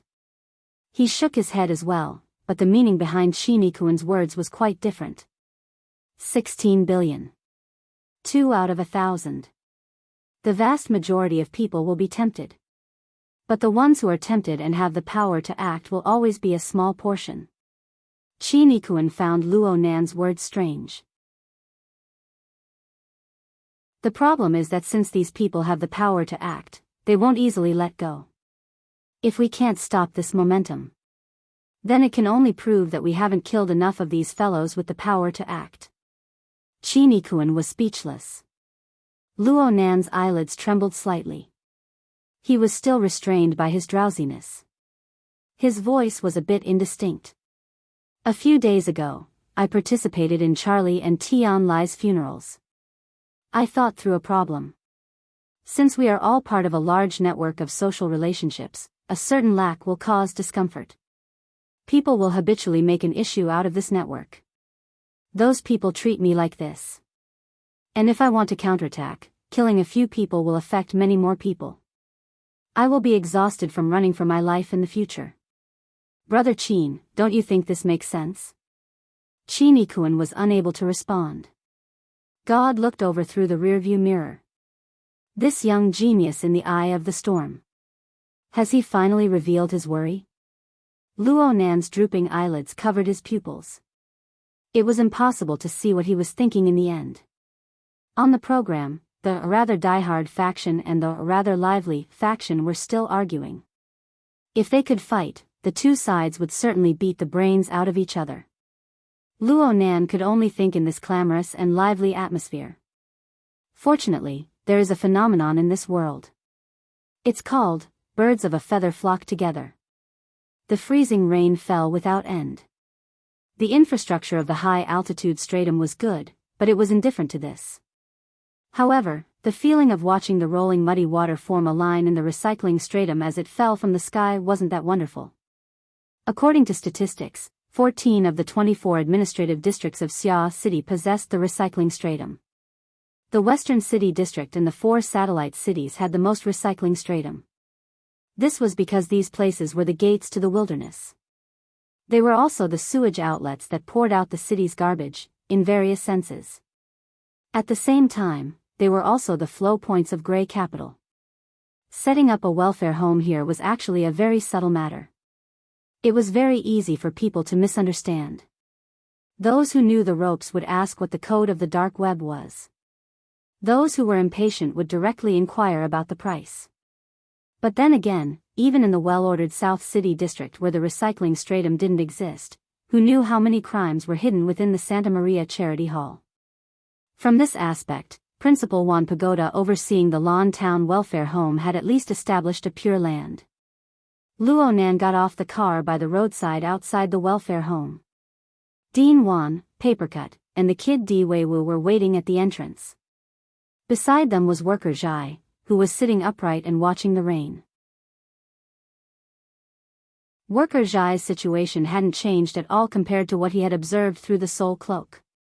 He was watching the rain, but he wasn't foolishly trying to see the rain as a flower. He had entered a state of selflessness, testing out his own ideas over and over again. That's right. Worker Zhai was endlessly sketching the condensation ring. He should have faintly discovered the subtle changes in the environment caused by the freezing rain. He hoped to borrow the interference scene constructed by the soul cloak to seize the opportunity to complete the condensation ring project. After all, the water molecules were sufficiently interfered with. They were exceptionally lively. It was different from being by the side of a pool or the surface of the sea. This pulsating rhythm was an extremely beneficial guide. Actually, the success rate of Worker Zhai's telepathic drawing was already extremely high. Occasionally, droplets of water would fly through the curtain of rain, showing the results of his hard work. However, these works were lacking by a thread compared to the semi-permanent structure Luo Nan spoke of, a stable carrier that carried the wonders of the interference between the mental and the material. This thread of difference was the most torturous. Since Luo Nan was the one who proposed the cultivation plan, he naturally had his own thoughts when faced with this situation. However, Papercut and Principal Juan Pagoda were both present, so he didn't act rashly. Instead, he asked for their opinions. The model you spoke of is reliable in theory, but it's lacking by a bit. Papercut also saw the doorway. He was a mental side awakened, so his general knowledge structure was much more solid than Luo Nan's. Today's environment is good, and my state is good. If I can't even do this, it will be too hurtful. Juan Pagoda said, although the material nature doesn't conflict, it isn't the best point of focus. What? Papercut didn't understand. Luo Nan understood. Dean Juan means that the condensation ring itself isn't too compatible with the nature of Worker Zhai's ability. You're talking about mutual promotion and restraint? Papercut and Gao Tianshi had a good relationship. They had been together for a long time, so Papercut was a bit affected. This description had a very traditional flavor to it. Juan Pagoda actually expressed his approval. It doesn't matter if it's metal, wood, water, fire, earth, or electromagnetism, heat, and other forms of expression. They are all just entry-level steps that lead to the ultimate material nature. However, everyone's temperament is different, and their sensitivity is different. Their directions should be different as well. Old Zhai's ability is electron affinity. Could it be that he needs the condensation ring? Papercut cracked a joke that wasn't really a joke. Her Majesty Empress Wu probably doesn't have any in stock. Actually, everyone understood that controlling water molecules and controlling electrons was not something that someone at Worker Zhai's level could reach. When all was said and done, this ring and that ring were just handrails. They needed a relatively stable support in the material world, allowing the illusory soul strength to function and multiply. Hearing their discussion, Di Weiwu, who had been listening to the heavenly book all this time, suddenly sighed with emotion. The mental side is so troublesome. I'll just read scriptures with the dean. Hey, Roy Wen. What's your ability? That's right. This little mischievous fellow was sighing with emotion because he wanted to strike up a conversation with Roy Wen. He wanted to probe her background. A new person had entered the orphanage without rhyme or reason.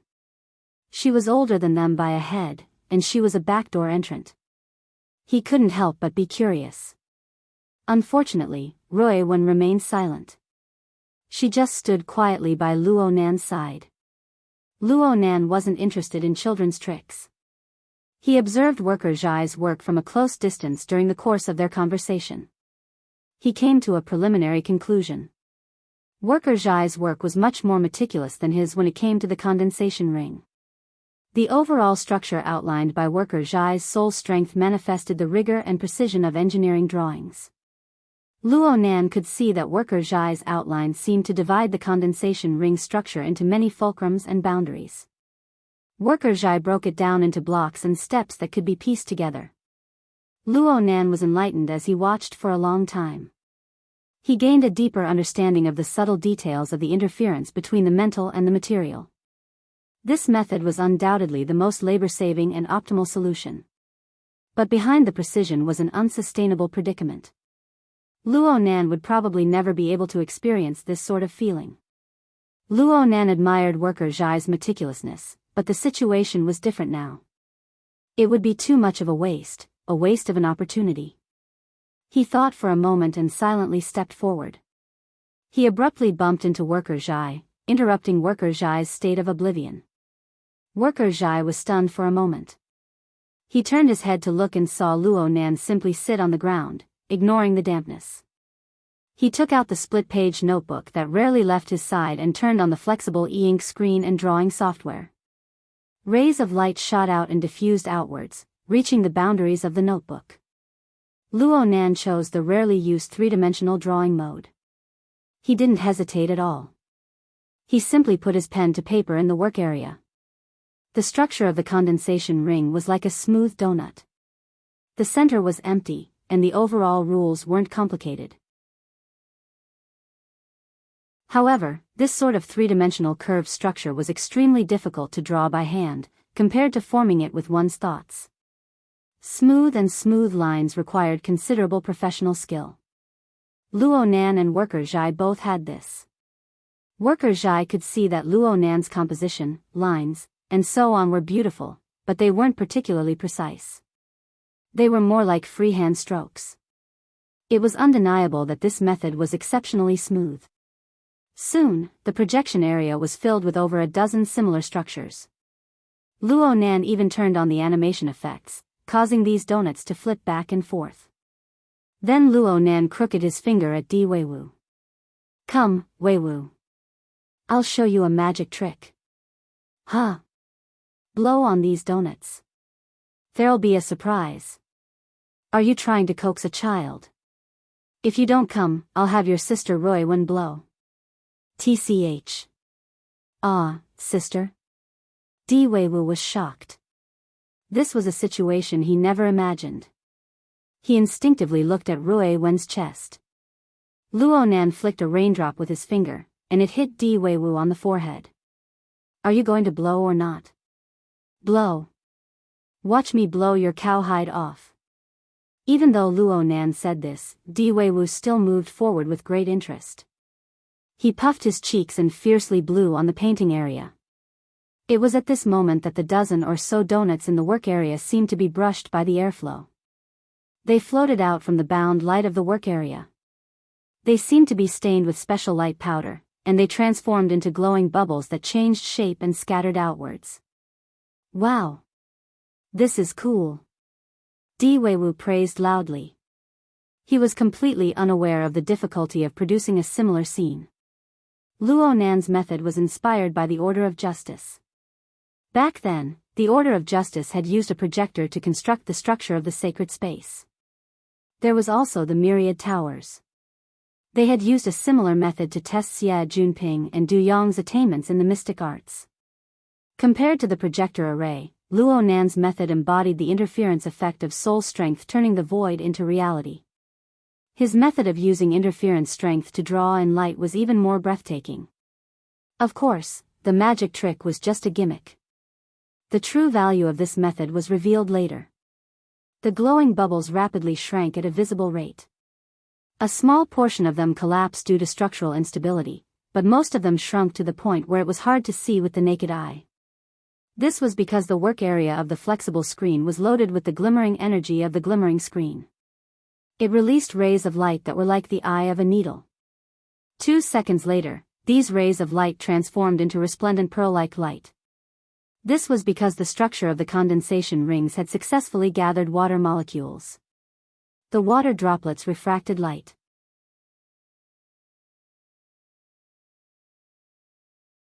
Chapter 5:19. This was all Luo Nan could do in regards to Worker Zhai's leap from 0 to 1 of the Dragon's Gate. Perhaps turning Worker Zhai into a member of his closed production line would greatly speed up the process, but what was the point of this pointless efficiency? Luo Nan patted Worker Zhai on the shoulder and stood up. After a slight hesitation, she stuffed the notebook in her hands into his hands. Perhaps the randomness of pure craftsmanship would help Worker Zhai struggle out of his excessive pursuit of precision. Worker Zhai raised his head and smiled at Luo Nan. He was not polite. He picked up the digital pen and began to draw up and down in the working area of the drawing software. Disregarding everything else, his body language was much more relaxed. Luo Nan shifted his gaze. "Brother Papercut, don't just sit around. You've also trained in the condensation ring. Come over and talk to Worker Zhai." Papercut had been looking at the translucent water droplets penetrating the curtain of rain in a daze. After he came to his senses, he spat. "Only a ghost has ever practiced it." Cough. Even if he did, it would be for fun. Though he said this, he still came over obediently. He sat in Luo Nan's previous seat and watched worker Zhai draw. At this moment, Di Weiwu had also recovered from the excitement of witnessing mental magic with his own eyes. His eyes were shining, and he had an expression that said, "I don't understand it at all, but it's so interesting. Someone, hurry up and teach me." However, he had just expressed his disdain for this sort of cultivation method. In the end, he didn't have the face to spit it out in a short amount of time. He simply made his way between his godfather and Papercut, staring closely at Luo Nan's loose-leaf notebook. He wanted to find a possible mechanism within it. Since the three of them were together, Luo Nan no longer disturbed them. He smiled at Dean Wanta and said, "Let's go through the formalities." Luo Nan was talking about the continuation of Rui Wen's relationship transfer. Actually, it was more or less done in the administrative hall. Luo Nan was just saying this to give worker Zhai some space and to chat with Dean Wanta. Forget about the procedures. I think what you should do now is to have a good sleep. Dean Wanta's words were almost the same as Chinikuan's advice in the car. Obviously, Luo Nan's exhausted appearance had reached the point where everyone could see it. At this moment, Chinikuan nodded at the side, expressing that Dean Wan's words had deeply resonated with him. Luo Nan grinned, but he didn't say much. He led Rui Wen inside. Wanta stopped persuading him and directly called the nanny of the orphanage to complete the last part of the procedures. It took a total of 5 minutes. At this time, worker Zhai and the others had not made any breakthroughs. Luo Nan could not come and go in a hurry, so he stayed in the reception room and chatted with Wanta. Rui Wen sat quietly by Luo Nan's side. Chinikuan wandered around the room, appreciating the first-rate design effects.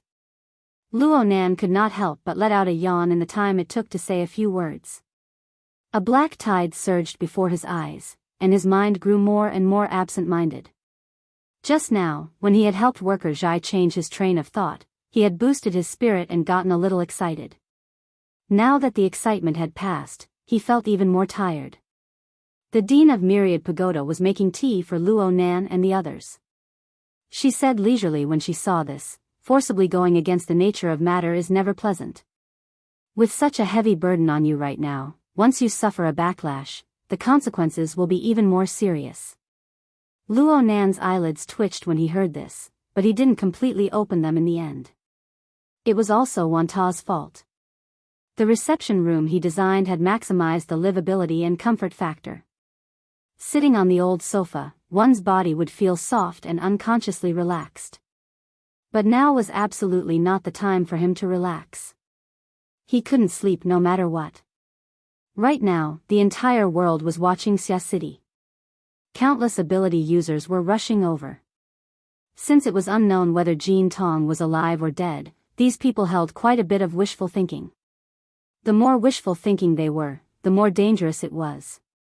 Luo Nan knew that he was walking on a tightrope, but he believed that his limit was far from being reached. Wait a bit more. Wait a bit more.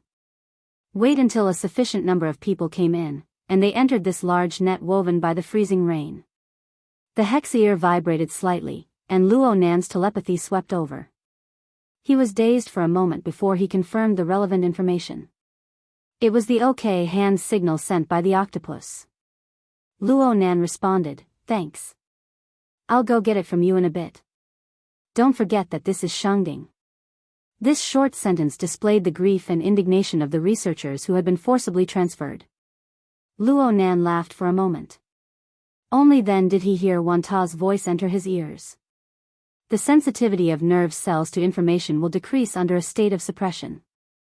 If something goes wrong right now, it will be very hard for you to react. This isn't decided by the range of your senses.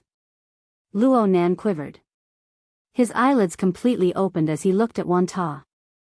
This sentence was much more straightforward than the previous one. This leader of the Order of Creators clearly had a certain understanding of the current state of affairs. Moreover, he was aware of a deeper level of information. Luo Nan looked at Wanta.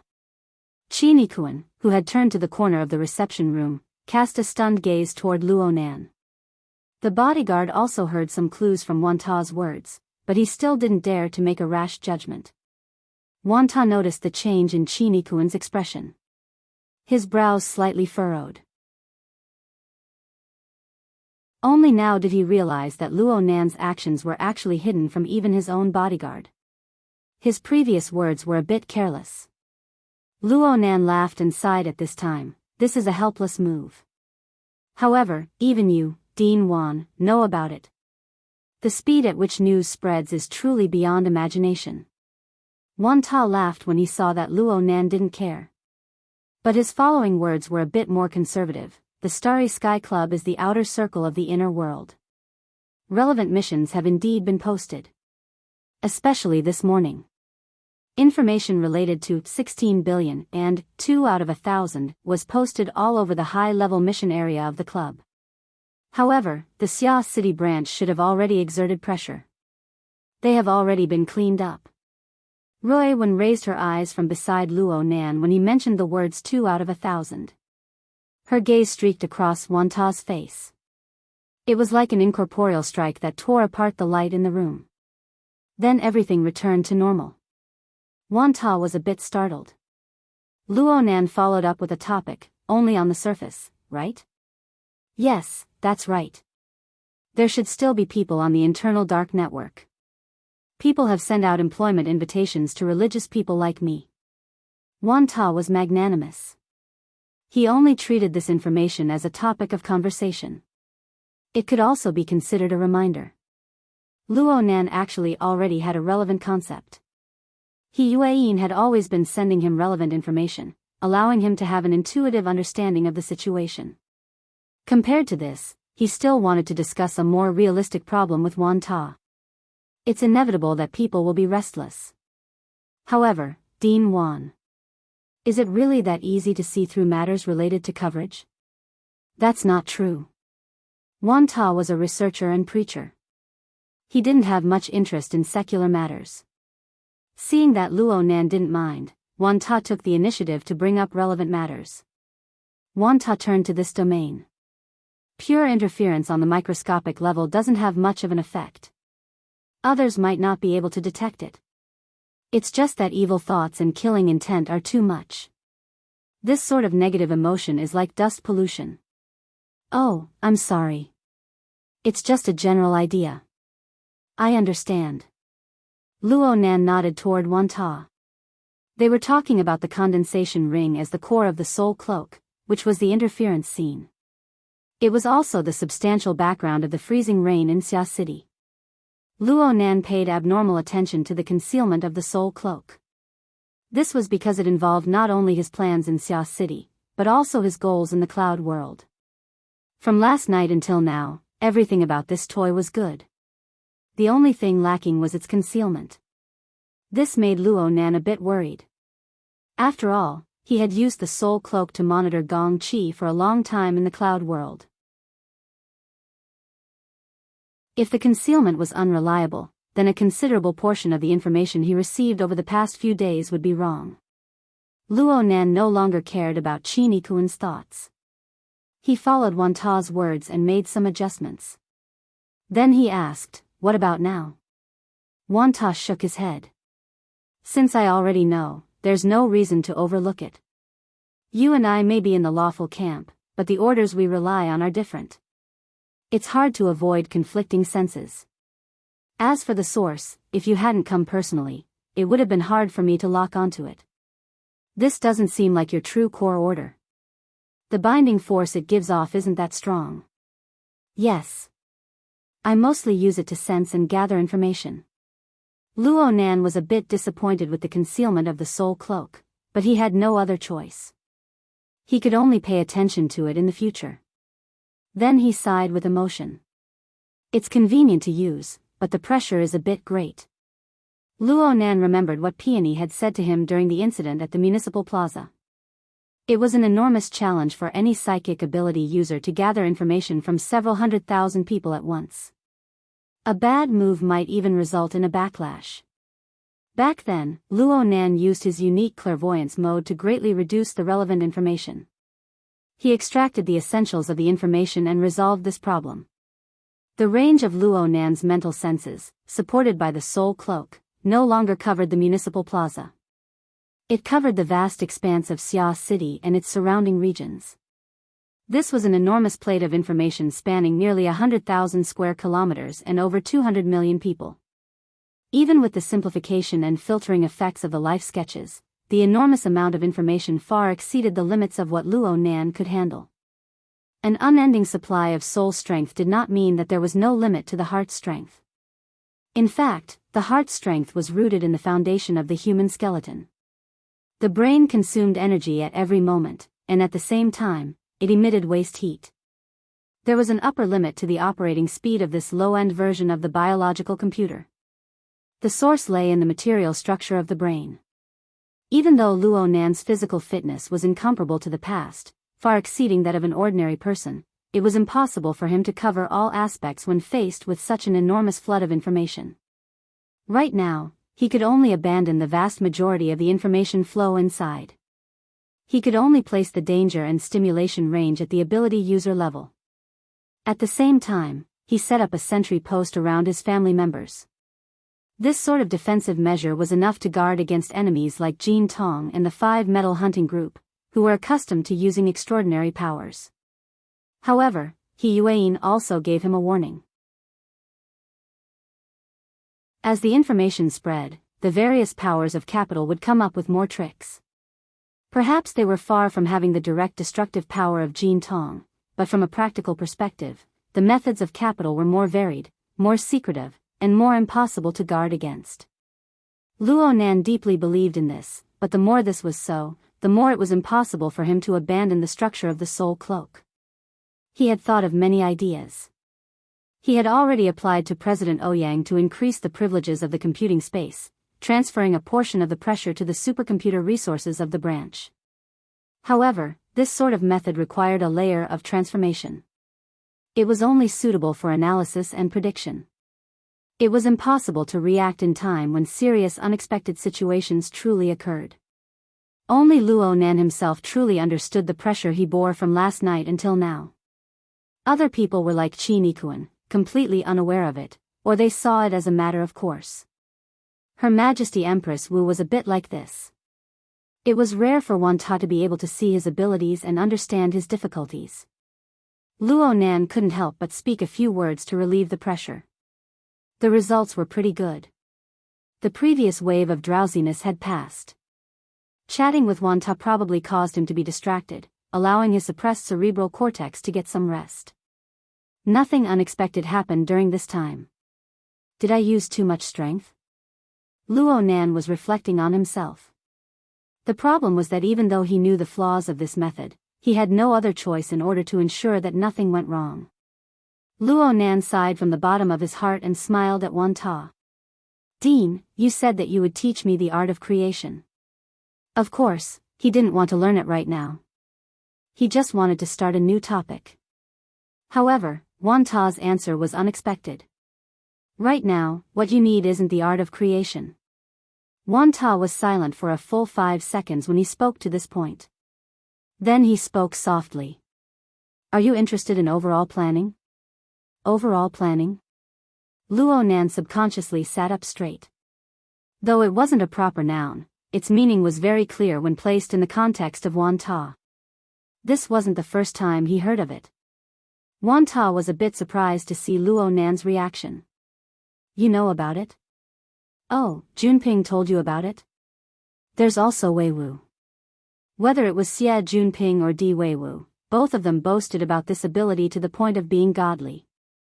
Multitasking, all-seeing.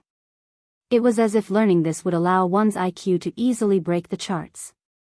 Speaking of which, if there was a drug that could increase one's IQ, no, it could increase one's information processing ability, placed before Luo Nan's eyes, he would definitely swallow it in one gulp no matter what side effects it had. Therefore, Luo Nan's heart palpitated with excitement even though Wan Ta was just talking about it. But soon, he straightened out his attitude. After all, Xie Junping had said that if he wanted to reach the level of overall planning, he would need to go through 5 or 6 stages and spend 3 to 5 years of time. Even if the method was impressive, the threshold of time was there. It was useless if he couldn't cross it. Luo Nan laughed. My math grades are only average. He still held the attitude of chatting, but Wan Ta appeared very serious. Though overall planning is essentially an algorithm, we don't need to use mathematical logic to explain it. If there is a certain language or code, then it should be a signal from the brain itself. Really? Luo Nan blinked his eyes. Wan Ta really did turn serious. He gazed at Luo Nan. For the vast majority of people, learning this kind of code is like having an unreal dream. Because our consciousness has no way of sensing brain activity, we can only use logic, including experiments on our own bodies, to verify it one by one. But you are different. At least I believe you are. Are you referring to introspection? Is this a prerequisite? Luo Nan guessed. Wan Ta shook his head. You need to have the precision to touch the nervous system. This requirement is a bit high, but Luo Nan was completely capable of this. As a psychic ability user who was proficient in internal refinement, introspection wasn't difficult for him. And his many years of experience in drug modification had given him an extremely high sensitivity towards his own nervous system. He also possessed the corresponding understanding. And at this time, Luo Nan finally discovered that Wan Ta was undoubtedly communicating with him. It could be said that he was teaching a few things. The tea on the short table to the side was already cold, but no one remembered to change it. Let alone Luo Nan, even Qi Nikuan couldn't help but prick up his ears. He wanted to see what this so-called overall planning theory looked like. Only Rui Wen sat quietly on the sofa. She seemed to be listening, but she also seemed to be daydreaming. Her aura was faint, making people unconsciously ignore her existence. Wan Ta spoke softly, right now, there is no harm in verifying it. You are also a professional researcher of the nervous system. The algorithm I proposed is based on a few basic facts. Please pay attention to whether or not it goes against your common sense. First, the brain possesses an extremely complex parallel structure. But most of the time, when a person perceives a meaningful and complete piece of information, it is established on top of a sequence of time. It will certainly display a sequential order. The meaning of these words was that the brain could only handle one meaningful task at a time. It could also be said that the same task often required the brain to utilize multiple functional areas in cooperation to complete it. This was something that had been proven by relevant research for many years. It was also a point that people criticized the human brain as an inferior biological computer. Luo Nan was able to see this from his biology textbook, so he immediately expressed his approval without hesitation. But then he thought of something else in the blink of an eye. Since this was the case, what was the meaning of multitasking? There was clearly a contradiction. Wan Ta didn't verify it a step further. He continued, second, depolarization will occur when a nerve cell is activated. During this time, the nerve cell will no longer receive new information. In other words, there is a gap between activation and inhibition. Yes, this is common sense. Dean Wan Ta sped up his speech. Third, the brain's reaction time is different for each level of input information. But in the end, there will certainly be an algorithm that encompasses everything, translating it into human language and habits of thought. Fourth, the integration and calculation process of external information mostly occurs in the deep waters that humans are unable to perceive. This is the direction and result of the evolution of the human brain. Luo Nan only thought for a moment before admitting that there was nothing wrong with this. This was all basic knowledge in the relevant field. Even if there were some disputes, it was still feasible to talk about it. Wan Ta smiled. You see, there is a division of labor, a gap, a difference, a direction, and a result. In this way, as long as one has the means of transformation, one can target one's own perception and thought, and follow a certain rhythm and a certain order to carry out dispatching, making it more efficient. This is all possible. Luo Nan slowly nodded his head, agreeing with this logic. Wanta summarized, on this basis, the meaning of overall coordination is to adjust the reception and reaction rate of each level of information during the time that humans can form effective responses. This is to reduce mutual interference as much as possible, yet it is necessary to integrate efficiently. Finally, it is unified at the highest level of thought. Luo Nan pondered seriously for a moment. He scratched his head and said, I roughly understand. Dean, what you mean is to grasp the rhythm of activation and inhibition of the nerve cell, to increase the level of information, to receive more information in the same amount of time. Oh, if the frequency of integration is increased, some perceptible thought processes may evolve into instincts. But this is a complete transformation of the brain's mental functions. Even if the large structure remains the same, how can the synaptic connections be added or deleted be in the billions? Even if the nervous system is extremely malleable, how can we grasp this direction and scale?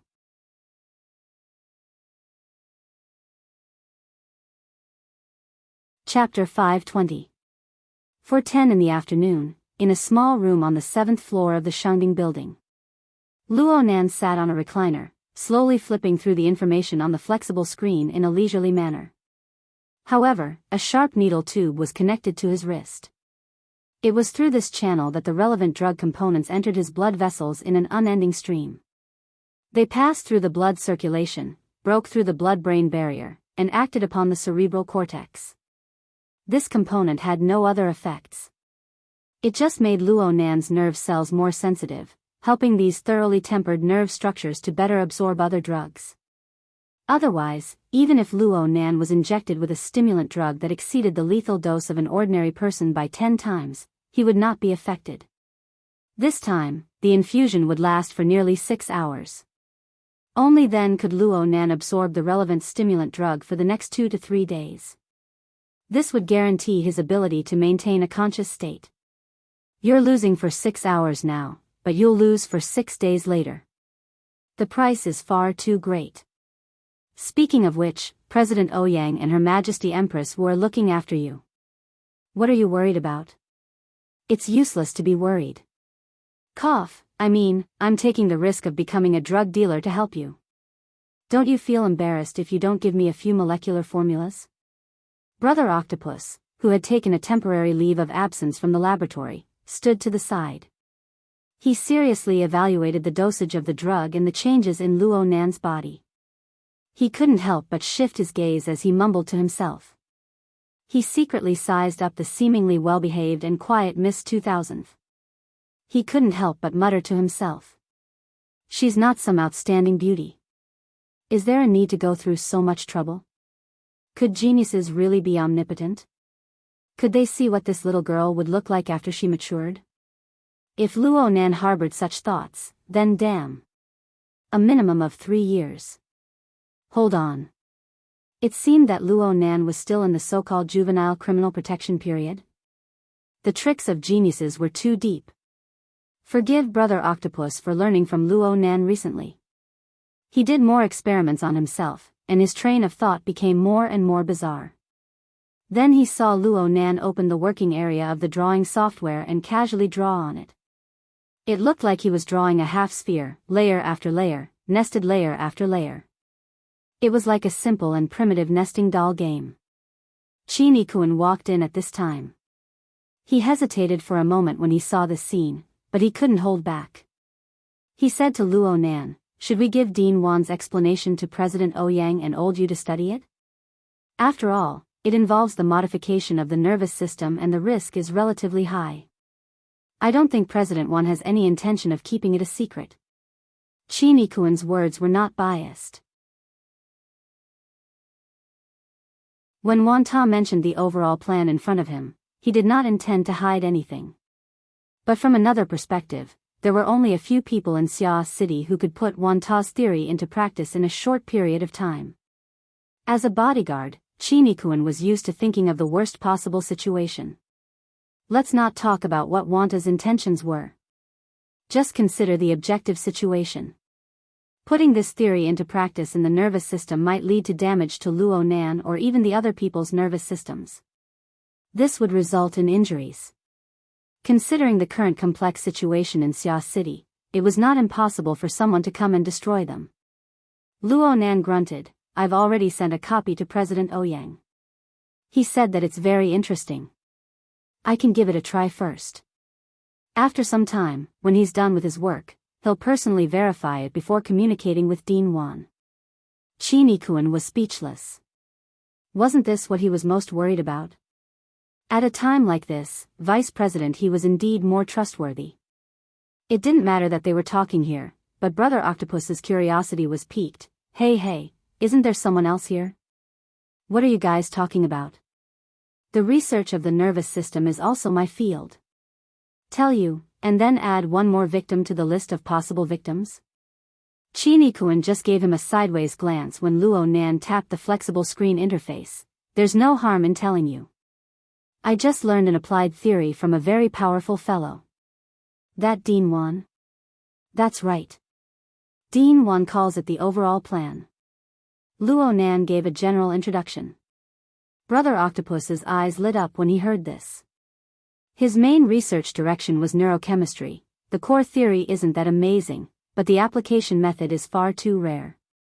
If it really is useful, then wouldn't the calculation and judgment abilities of all ability users in the future be raised to a whole new level? Yeah. That's why I want to give it a try. This isn't something that can be done in a day or two. Oh, if it's you, then it really might be possible. Qin Yikuan wanted to strangle Octopus's neck right now, but Luo Nan's words caused his vision to darken. I'm already trying. Right now, I'm mainly performing decomposition and reconstruction on the perceptual plane. Octopus didn't look at the apparatus anymore. He came over and asked, "How is it?" There are a few overlapping areas, for example, the hippocampus. More attention needs to be paid to discrimination and layering. The response of the peripheral nerves is a bit larger. It's probably because the auditory and tactile senses share more brain regions. It also involves a portion of the spinal cord's functions. Only now did Qin Yikuan discover that Luo Nan's fingers were twitching a bit unconsciously. Looking closely, even his feet were the same. Luo Nan smiled when he noticed Qin Yikuan's gaze. He didn't mind at all. These are all controllable. Because everyone's situation is different, some adjustments need to be made to the details. Okay.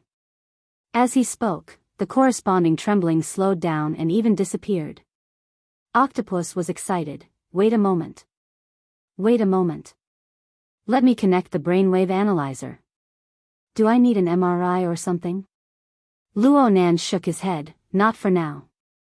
I've recorded all the relevant data through the hexa. But it's hard to say if it's universal or not. There's no other way. Geniuses are always different from mortals. What are you planning to do next? Let's do mental sensing. This isn't going through the functional organs, but it's an input of stimulation to the functional brain regions. Right now, my senses are mainly visual, but there's also a portion of primitive senses, like dangerous stimuli. There's also a higher level part, like the sensing of soul strength fluctuations.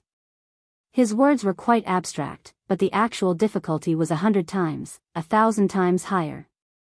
For a normal person, just the mechanism of vision alone involved over 30 functional brain regions. Hearing, touch, smell, and taste were a bit simpler, but most of them had over 10. These regions were distributed in various parts of the brain. They each formed an image and interconnected with each other to form a marvelous topological diagram. If he really had to ponder over how to reorganize and reconstruct these regions, it would be like controlling several dozen or 100 fierce horses at the same time. Not only would he have to divert them to different levels and directions, he would also have to avoid them clashing with each other and pulling him back. Just thinking about it was enough to make a person collapse. Thanks to Wanta, what he provided wasn't a simple theory. Instead, it was a complete system that could be followed and compared. It was the same as taking out a clear engineering blueprint. As long as one had basic professional knowledge, it was fine to follow it. Even if one didn't know the reason for it in a short time, it was fine to imitate it. And it was because of this that Qin Yikuan's worries were normal in a certain sense. Luo Nan's method was both complicated and dangerous. Wanta also said that normal cultivation shouldn't be like this. Xie Junping and the others had smoother methods to help them carry out the gradual division, reorganization, and other processes in order to suit the normal development and metabolic rhythm of the brain. Luo Nan directly set out to transform and straighten. It was no different from a complex brain surgery that didn't require a craniotomy. The risk factor soared. But it wasn't to the extent of being radical. In fact, Luo Nan's nervous system had undergone at least 2 large-scale transformations. The first time was also the most fundamental. It was when he was between the ages of 10 to 15. He followed his grandfather's notes and carried out experiments on the basic container of formatting theory. This process of drug transformation spanned 5 years. It used an extremely dangerous and extremely cruel method to completely transform Luo Nan's nervous system and physiological foundation. It opened up a heavenly ladder from the material plane to the mental world. It was during this process of transformation that Luo Nan's neural network, which covered his entire body, possessed a high degree of plasticity. The second transformation was when Luo Nan learned from Gym Master Xiu. He came into contact with the internal training method and carried out the cultivation of the 9 orifices and 6 roots technique on this foundation. Of course, there was also a main axis of coupling. This included the actual combat strengthening of his Sanzhou training. This transformation was very short compared to the 5-year process of drug transformation. But it systematically fed back the accumulation of Luo Nan's mental domain to his fleshly body. While strengthening his body, it formed the most revered basic modes of the external 3 harmonies and the internal 3 harmonies in traditional martial arts theory. This allowed Luo Nan to make accurate and efficient responses to external stimuli. It could be said that the growth and development of Luo Nan's neural network and its further expansion and shaping were all on a relatively correct and extremely high path. This foundation was something that Xie Junping, Du Yong, and the other beginner cultivators were unable to reach. Even the vast majority of ability users who had already entered the sect and possessed certain accomplishments were unable to reach. Luo Nan's nervous system was the most complete and perfect building material for plasticity. The corresponding optimization and transformation of the nervous system was just like building blocks. Changing parts of the structural relationships could be reversed at any time. In other words, all he needed to do was erase the newly added synaptic connections and extinguish the corresponding neuronal activation resonance frequency. There was no need to doubt that Luo Nan had this ability. Therefore, when he understood the theoretical foundation of overall planning, all he needed to do was to take the good habits and patterns he had formed in the past. He needed to carry out a simple combing according to the requirements of this theory. He needed to reduce the mutual interference and interference between brain regions to the lowest level. Then he sealed them layer by layer and placed them into the most suitable level and position. He sank them into the deepest depths of the iceberg of the subconscious. Only then did he carry out a higher level secondary coding. He transformed the reasoning that originally required the participation of subjective consciousness into a kind of intuition and instantaneous judgment. The workload of the brain didn't actually decrease during this process, but it was able to form the most competitive supply chain. It crushed the primitive, unconscious, and inefficient modes of thought. Octopus appeared to be a mad scientist, but he was actually quite cautious in nature. Seeing that Luo Nan hadn't spoken for some time, he became a bit nervous. "How do you feel right now? How are you compared to before?" Luo Nan shook his head slightly. "I can't tell for now. After all, I've learned the 9 orifices 6 roots technique from Gym Master Xiu. I've already reached the pinnacle of perceiving order. It'll be hard for me to make any clear breakthroughs in a short period of time. And I need to redo logic programming for deeper calculations. I want Brother Bamboo Pole to help me do some calculations and verification. At the very least, I need to understand the internal logic within." Octopus gave him a thumbs up. "You have a clear train of thought." Luo Nan sighed.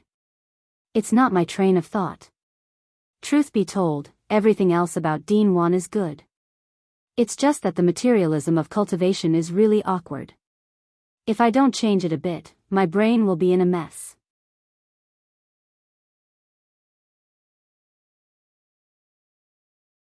Chapter 521. The core of Vanta's theory was based on materialism. From his perspective, even if it was a spiritual ability user's out-of-body phenomenon, it was still nothing more than a projection of the human body's energy structure in the material world. As for the current state of the spiritual plane, it could be explained by the theory of the higher dimensional world. Regardless of who was right and who was wrong, Luo Nan's brain would be screwed if he accepted the complex theories of two systems at the same time. Luo Nan could only make adjustments according to his own actual circumstances. Octopus expressed his support. Just ask Bamboo Pole for help. This guy has a deep understanding of neural network algorithms. I usually ask him for help when I'm making models. Of course, Mr. Luo, please don't forget about me. When I write my thesis. I don't have time to write a thesis. I have. Ahem, I mean after the transfer is over, I'll definitely have time. Otherwise, what are the 8 tentacles of an octopus for? Well, let's not talk about being the corresponding author or the first author. I'd even accept the title of the second author. Luo Nan chuckled twice and his mind relaxed quite a bit. Octopus continued to ponder over the overall planning theory and clicked his tongue. This Dean Wan is also an interesting person. It's obviously his special skill, but he said he would teach it all at once. I didn't. Chi Nikun witnessed Wan Ta teaching such a profound and complicated technique with his own eyes. The pressure was immense and he felt as if his brain was half disabled. Since he had listened from the beginning to the end, he knew the difference. That person only told me the result directly, saying that it was enough for Mr. Luo to know this. He only mentioned a few words about the complicated ritual to advance from the basic level to the advanced level. That is something unique to their sect. Octopus instantly understood.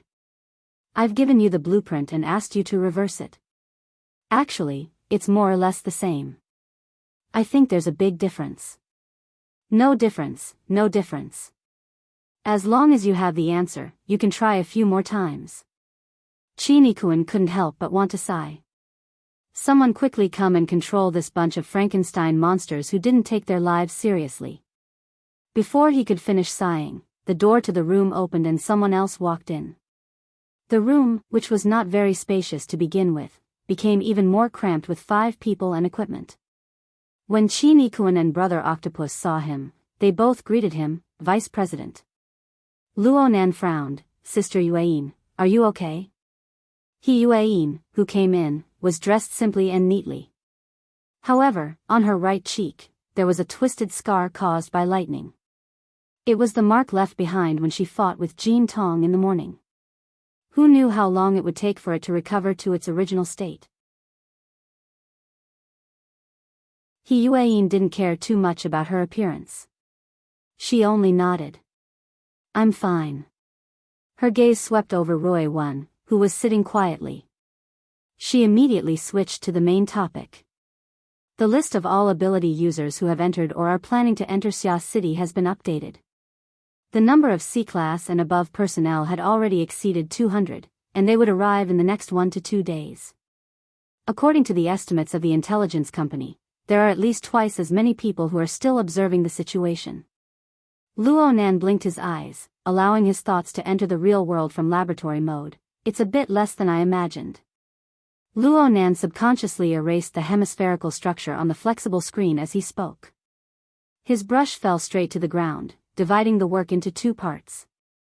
In his opinion, this represented the classification of the enemies he was currently facing. He wrote 200 on the left side, circled it, and drew a cross in passing. This action was nothing in the eyes of others, but Chi Nikun, Luo Nan's personal bodyguard, had a belly full of subtle information from the conversation between Luo Nan and Dean Wan Ta. He was at a sensitive time, and his eyelids twitched when he saw this. Luo Nan muttered to himself, these are the guys who are tempted and have a lot of motivation. They are driven by their desires. They come as they please. The most typical example is Jean Tong. Are there many extraordinaries like Jean Tong? He Yueyin said calmly, there are quite a few. But after this morning's battle, President Ouyang and Her Majesty Empress Wu will form a certain deterrent force. Those people will be more cautious and observe before confirming the news of Jean Tong's death. In addition, President Ouyang is urging headquarters to pass a resolution opposing Jean Tong's actions of attacking a member of the society. He also requests the relevant parties of the inner world to boycott the rewards, missions, and so on related to the so-called 2000th. Octopus couldn't help but interject, how could headquarters let the agreement pass? But they can make their respective standpoints clear. Let everyone stand on the front stage. Is it convenient to take precautions? Want to start a war? He Yueyin didn't respond this time. Luo Nan casually moved his pen and scribbled on the other side of the blank space. There's also a part of them. They are the major powers and capitals. In other words, they are orders and financial groups. They also have desires, but they are a bit more abstract. They are considerations of benefits. For the time being, I believe that they will be a bit more rational. At the very least, they will make some risk assessments. There was a hidden meaning in his words. It was true that this part of the threat was more rational, but their infiltration into modern society was pervasive. There were many people who were completely unaware of the 16 billion and the 2000th. They would be driven by these powers and cause trouble for Luo Nan. Even if the news of Jean Tong's death was announced to the public right now, it would at most restrain the first group of stragglers who were driven by desires. As for the large-scale powers, they were large in size and had high sights. They considered the profits of a few years or a few decades later. The death of one or two extraordinaries did not hurt them at all. Perhaps from their perspective, it would be best for the society's internal members and even the entire inner world to beat the brains out of these people. This would be the most beneficial for them in the long run. The various secret orders basically act according to the rules of the inner world. And a portion of the officials don't wish for too many elements of the inner world to be mixed into their projects. From the looks of things, the majority of the powers of the secret orders are still watching from the sidelines. He Yueyin analyzed softly. She reminded Luo Nan once more, it's just that threats don't have much effect when it comes to capital. Especially when they see the huge profits. Capital has its own will, but in most cases, it doesn't move according to the will of an individual. Octopus was a bit more acerbic. In comparison, politicians are more principled than them. Of course, most of the time, there are illicit relationships on both sides, vile spawns. Luo Nan looked at the drawing interface. His gaze was fixed on it, but his thoughts were drifting far away. Even so, we can't do nothing before we find a more effective method. From his perspective, it was impossible to chop off the brains of capital. However, if he were to destroy the tools and other means of production of capital, the situation might have changed by then. In other words, he had to take the initiative to change the current situation. He had to break this damned balance. And he had to tilt it in a direction that was advantageous to him. This required a more accurate, more powerful attack. Luo Nan was preparing for this. Brother Octopus reminded them at this time, I'm starting to add ingredients. Why don't you guys slow down and keep quiet? He Yueyin heard this and said, I won't disturb you guys anymore. You guys can continue. She gave a slight greeting to everyone in the room as she spoke, pushed open the door, and left. Huh. Chinikuan's mind was a bit stupefied. He remembered that he had already reported the relevant situation. With He Yueyin's rational personality, she should have at least given a few words of advice regarding Luo Nan's actions, right? But what was happening right now? Oh, there was quite a bit of tacit understanding between them. Chinikuan furrowed his brows in contemplation. His heart grew more and more apprehensive. Luo Nan closed his eyes on the recliner. He experienced the familiar yet unfamiliar feeling of the stimulant drug composition seeping into his neurons. It was familiar because this situation had been repeated several thousand times over the past 5 years. It was unfamiliar because his foundational vessel had successfully advanced into the "my heart's a prison" format. This was the first time he had truly received the stimulant effects of such a taboo drug. After several months of cultivation, his grasp of his body and mind was far from what it was 2 months ago. It was just as Dean 1 had said. The self-awareness of an ordinary person was actually excluded from the foundational operation of the brain. But at this time, Luo Nan could truly feel the precise yet rough, strict, and random natural operation pattern of his brain. This was a warm, moist, marvelous domain that could create miracles at any time, yet it was overgrown with weeds. Luo Nan hadn't actually changed too much with the entry of the logic of overall planning. However, his understanding of this domain was completely different now that he looked within himself. It was like learning ancient literature. He looked at the densely packed uncommon characters, the polysemous characters, the phonetic characters, and the awkward syntax. It was hard to think of the image, hard to decipher the meaning. Everything was chaotic when he skimmed over it. But when you really compared the exegesis and annotations, successfully read and memorized it, you could at least have an idea of the structure, the grammar, and the derivation of the branches and tendrils of the text. Overall planning was a work of exegesis on the logic of the brain's functional functions. Even if it was just the words of one school, the meaning was clear and unobstructed. Just by looking at the method, Luo Nan naturally knew where the most important and crucial parts of the text were. There were also some unfinished meanings within that needed to be studied diligently in the future to seek a deeper understanding. This kind of directional pointer was truly rare and exquisite. Luo Nan carried out deductions according to the theory of overall planning. He sorted out the difficulties within one by one, preparing to clarify and express it to bamboo pole in order to form a complete model. Of course, he could also seek guidance from President Ouyang and Wan Ta. Luo Nan engraved these sluggish nodes in his mind. The number gradually increased, and it was hard for Luo Nan to avoid further pondering. He sought to make the connections within smooth and clear. At the same time, his cerebral cortex was exceptionally active due to the stimulant drug composition. Some fantastic ideas, whether they were illusions or inspirations, were actually random splicing and combinations of relevant information. They were mapped onto the plane of his consciousness, changing in a myriad of colors. But Luo Nan knew that this state was a precursor to losing control of his mind.